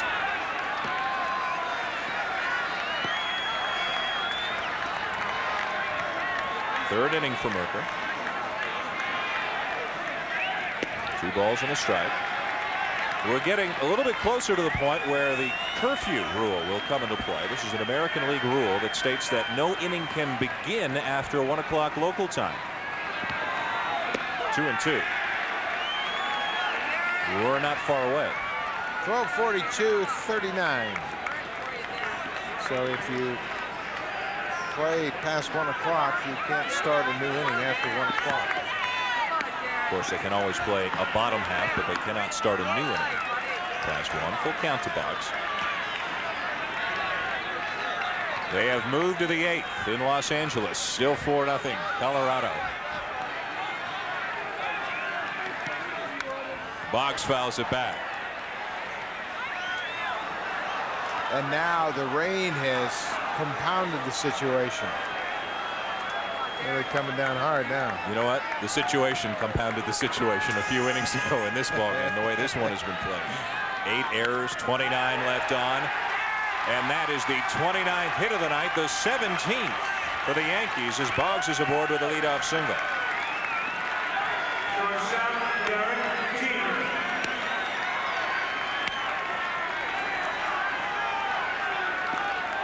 Davey Johnson trying to keep his club upbeat. They've had opportunity after opportunity to win this game, and after last night's defeat, it'd be tough to lose this one again. Derek Jeter.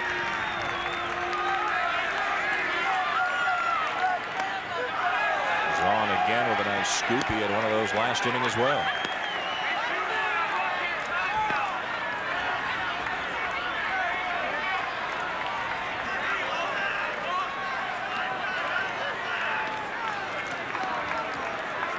Davey Johnson out to check with Kent Mercker to make sure the footing is satisfactory.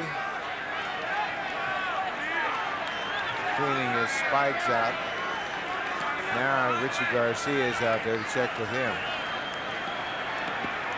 Making sure that the mound isn't so slippery that it might put Mercker in danger of twisting a knee, spraining an ankle. Getting kind of sticky out there on that mound. This is the last pitch to Jeter. Goes through it, and a good play by Zion. Jeter squares, pulls it back, and takes ball 2, 2-0. Jeter got the bunt down last time up, and that was where the Orioles bungled it. Merker threw it away, and the Yankees ended up with runners on second and third. The very same situation here. Boggs was at first, nobody out. That was 2 innings ago. This time he pushes it foul up the right side, 2-1.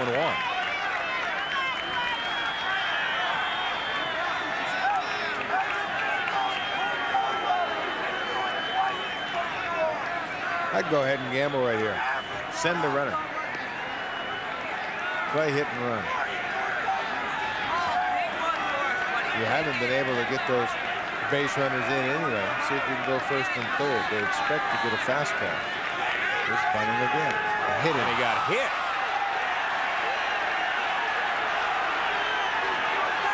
Jeter is down.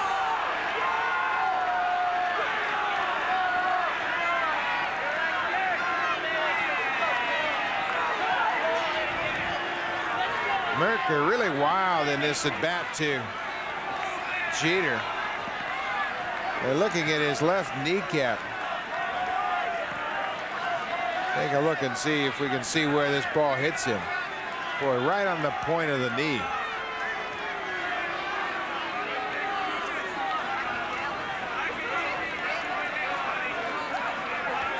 Ouch. This could present a problem if Jeter has to leave the game, but now he's up, moving around on it.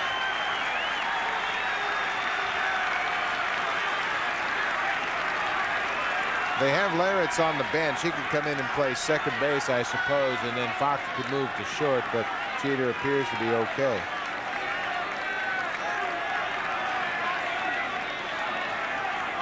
Now the Oriole trainer is out to check with his pitcher.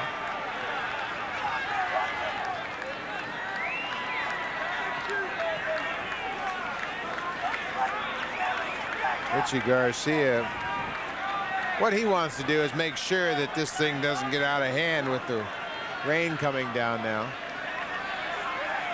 and that nobody gets hurt in this situation. The Yankees, of course, with 2 on and nobody out, probably a little bit more interested in continuing right now than the Orioles. A reminder, we'll send you to what remains of the second half of our doubleheader, Rockies and Dodgers.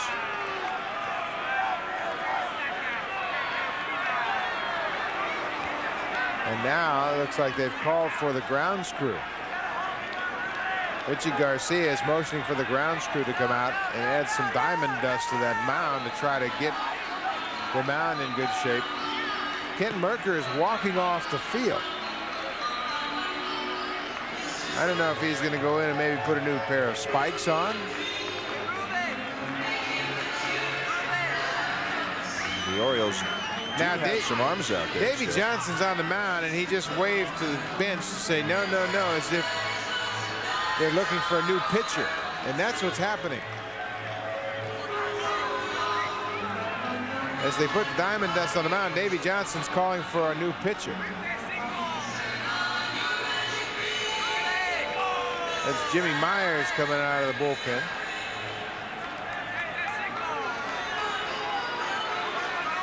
It gets weirder and weirder in Baltimore. Top of the 15th. O'Neill the bat when we come back.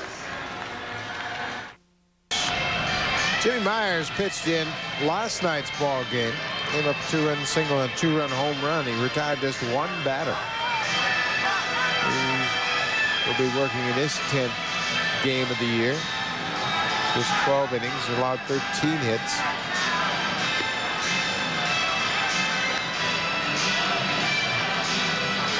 We told you that no full inning can begin after 1 o'clock local time. We're at the top of the 15th, so it is all but certain the 15th will be the final inning of this game tonight between the Orioles and the Yanks. If they can't get it in, then they'll pick it up the next time these two teams meet here, which is July the 11th, right after the All-Star game.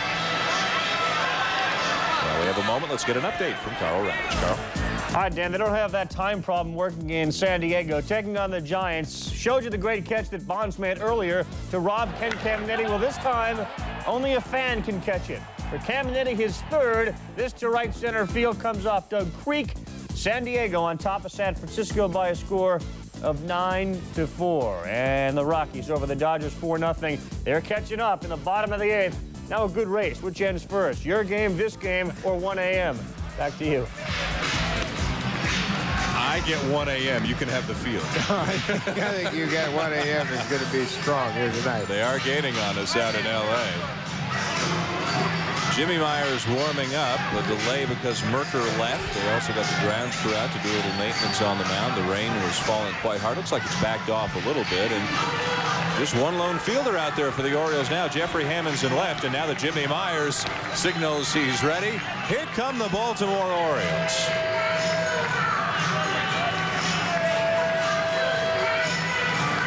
5 hours and 15 minutes after they charged out there raring to go the first time tonight. You got to get creative in a game this long. Jim Raines wants a piece of the action. No, just keeping himself occupied.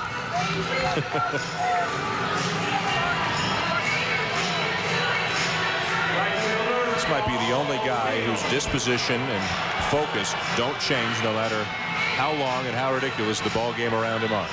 First pitch of the ball game to the last out of the game. Paul O'Neill is focused on having good at bats, and he's had a tough night. 0 for 6, including a walk. Started out hitting over 400 tonight. Wade Boggs led off the top of the 15th. Base hit left center field. Then Derek Jeter was plunked in the knee as he squared the bunt. Yankees at first and second. Nobody out. Yet another chance for one of these teams to break the tie. Boy, have they had chances, and boy, have they not come through. A rare at bat against a righty tonight for a Yankee hitter. Jimmy Myers to Paul O'Neill. O'Neill had a good swing at that pitch. He was right on that pitch and fouled it straight back into the screen. And all he tries to do is make sure that front leg gets to his starting position when the pitcher is in his ready position with that ball up over his shoulder. Right there. Another good swing.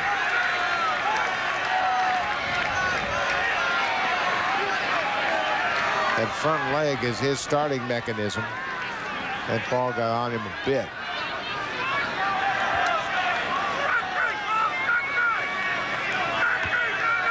An 0-2 count. 2 on, nobody out. Jimmy Myers set. O'Neill taps it back to the mound, backhanded by Myers. Thought about second, settles for first.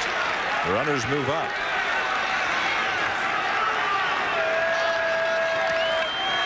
Well, he really chose to make the right play. It's another big swing and a tapper back to the mound. And watch how he looks at second base. It would have been a tough play there at second. Probably had time to get the force out. Derek Jeter running with that bum leg after he got hit by Ken Merker. But he took the sure out at first. They can set up another bases loaded situation with another intentional walk. Third time tonight that Sierra has been given the free pass. And 7th intentional walk overall. And that'll set up bases loaded, 1 out for a man who was the hero for the Yankees last night. Tino Martinez. He blasted a 3-run home run. Broke a 9-9 tie. The Yankees went on to win 13-10.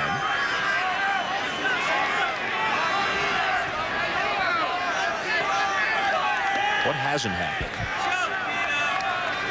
No grand slam yet.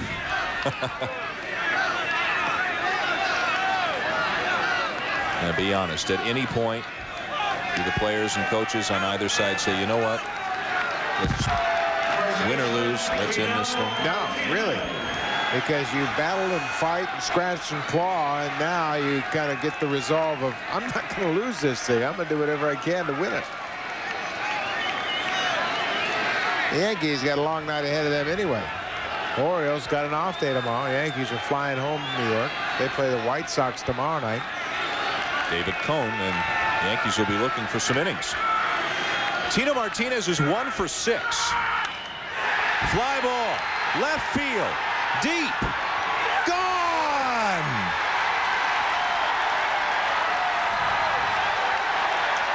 You called it. Grand slam. Tino Martinez and the Yankees lead 10-6.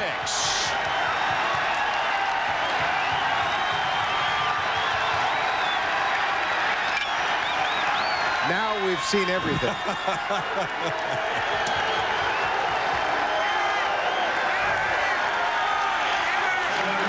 Even he's probably seen everything in 2,180 consecutive games. They finally cash in all the base runners they've had on here in extra innings.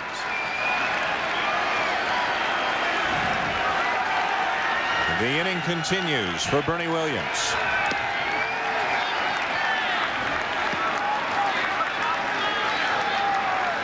Tino Martinez, a 3-run home run last night to snap a tie. A grand slam tonight to snap a tie. Now Williams sends one to left field pretty deep. Back is Hammonds. This is over his head and off the wall. Bernie Williams into second base with his 5th hit of the night.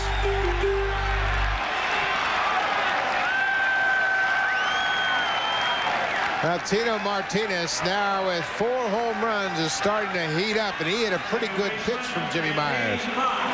Fastball away from him, and he strokes it into the first row of seats in left field. A grand slam home run, and there's Derek Jeter to welcome him. Tino Martinez got his first home run last week against the Indians, and now he has 4, starting to heat up a bit. Starting to smile a little more than in the first few weeks in the Bronx. Took him 66 at bats to come up with his first Yankee homer. He's got 4 in his last 32. The batter is Andy Fox.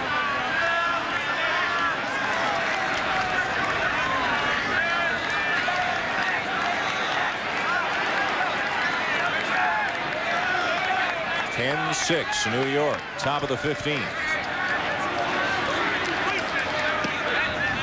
On the hook for the loss now is Kent Merker. And Andy Pettitte could pick up a win.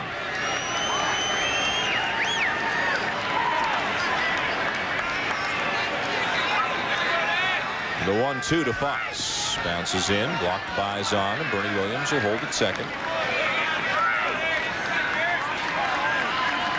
What a devastating couple of days this could be for the Orioles to lose 13-10 last night, and then looking like they're going to lose tonight in 15.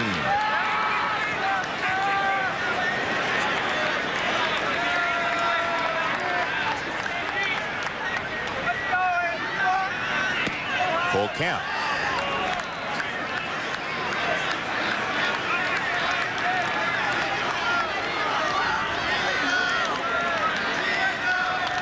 Past 1 o'clock local time.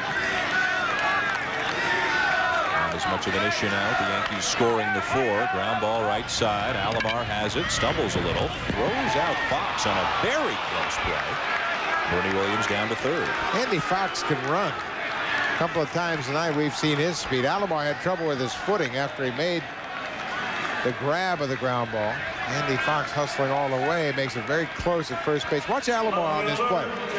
Fox pulls the ball on the right side. Alomar lays back, then comes and gets it, and then stumbles, and Fox almost beats it out.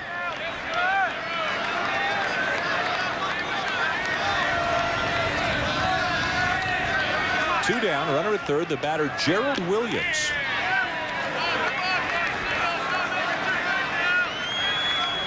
That's a night and a half.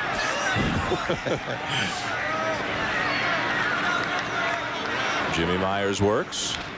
Fouled off, 0-2.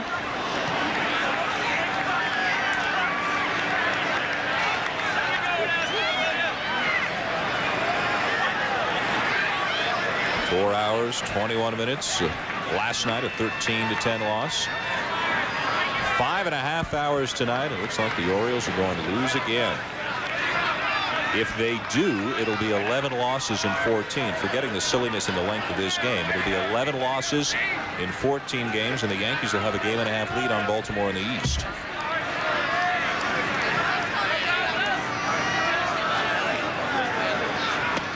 Down low, 2 balls, 2 strikes. Now the loss is significant, but probably more significant is the fact that they had so many opportunities to win the game. I wonder how many games Cal has seen from the bench this long.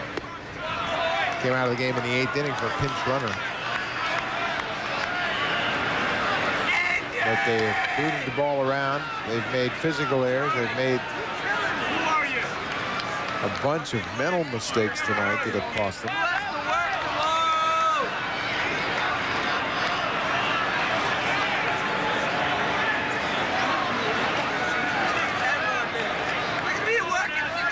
Palmeiro and Bobby Bonilla really not swinging up to their abilities. Manny Alexander had a base running mistake.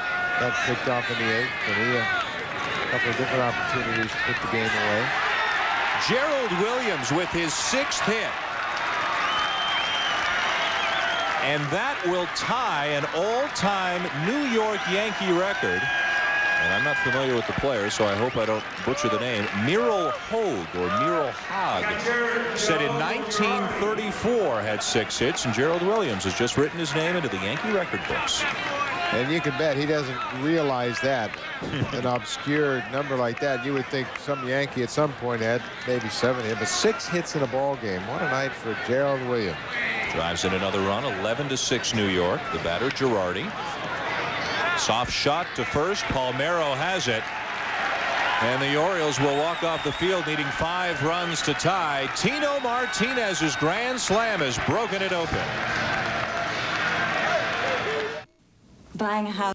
And a little defense in this one. Geronimo Baroa up. Pitch for James. Deep to left center field. Back goes Jimmy Edmonds. We've seen a great catch from Henderson. There's a great catch in this game from Jim Edmonds. 6-4. Elsewhere, the Rockies over the Dodgers. Now heading into the bottom of the 9th inning.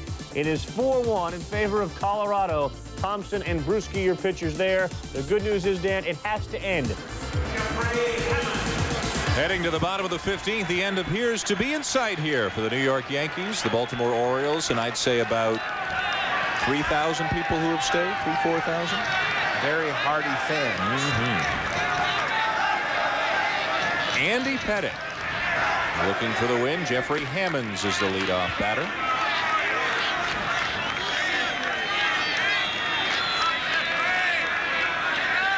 Tino Martinez broke it open in the top half of the inning with a grand slam off Jimmy Myers. Myers only came in to replace Kent Merker. Merker was having trouble with his footing a couple of times. Davey Johnson went out, maybe some kind of an injury problem, and Merker left. Hammonds hits it foul, 1-2. The Yankees really have been waiting all night to get some swings in on a right-hander. Roger McDowell has gone 2/3 of an inning. All the rest had been done by lefties. Wells, Orozco, Myers, Merker, and they took advantage.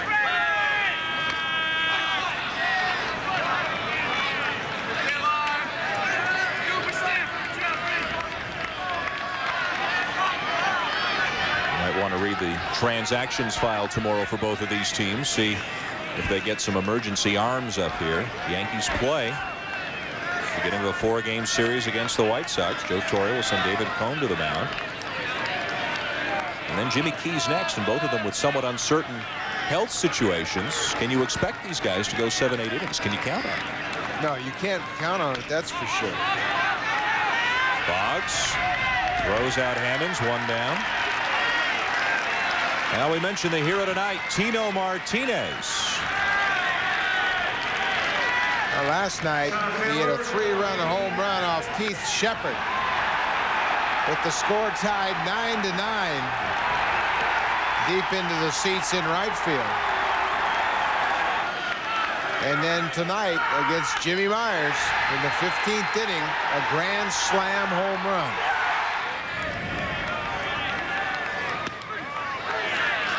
Brady Anderson is up. His 8th at bat of the night. Orioles had their chances. Left a couple on in the 9th. Loaded the bases with 1 out in the 10th. Didn't score. Had 2 on with 1 out in the 11th. Couldn't score.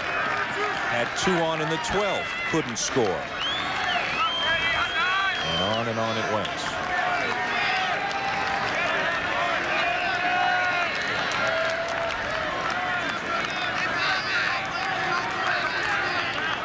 Pettit strikes out Anderson, and now the end is definitely in sight as the Orioles are down to their final out. Andy Pettit drops a nasty curveball on Brady Anderson here. Anderson can't pull the trigger. Second strikeout for Pettit.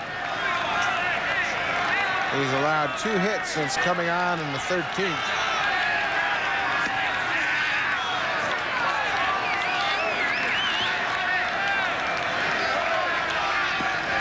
Roberto Alomar steps in. Andy Pettit, a night after getting shellacked, giving up 8 earned runs, as Alomar keeps the game alive. Base hit center field.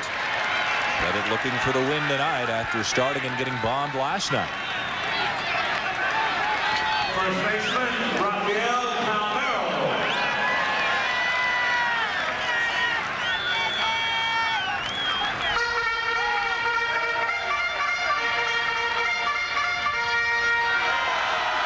Palmeiro will try to keep it alive.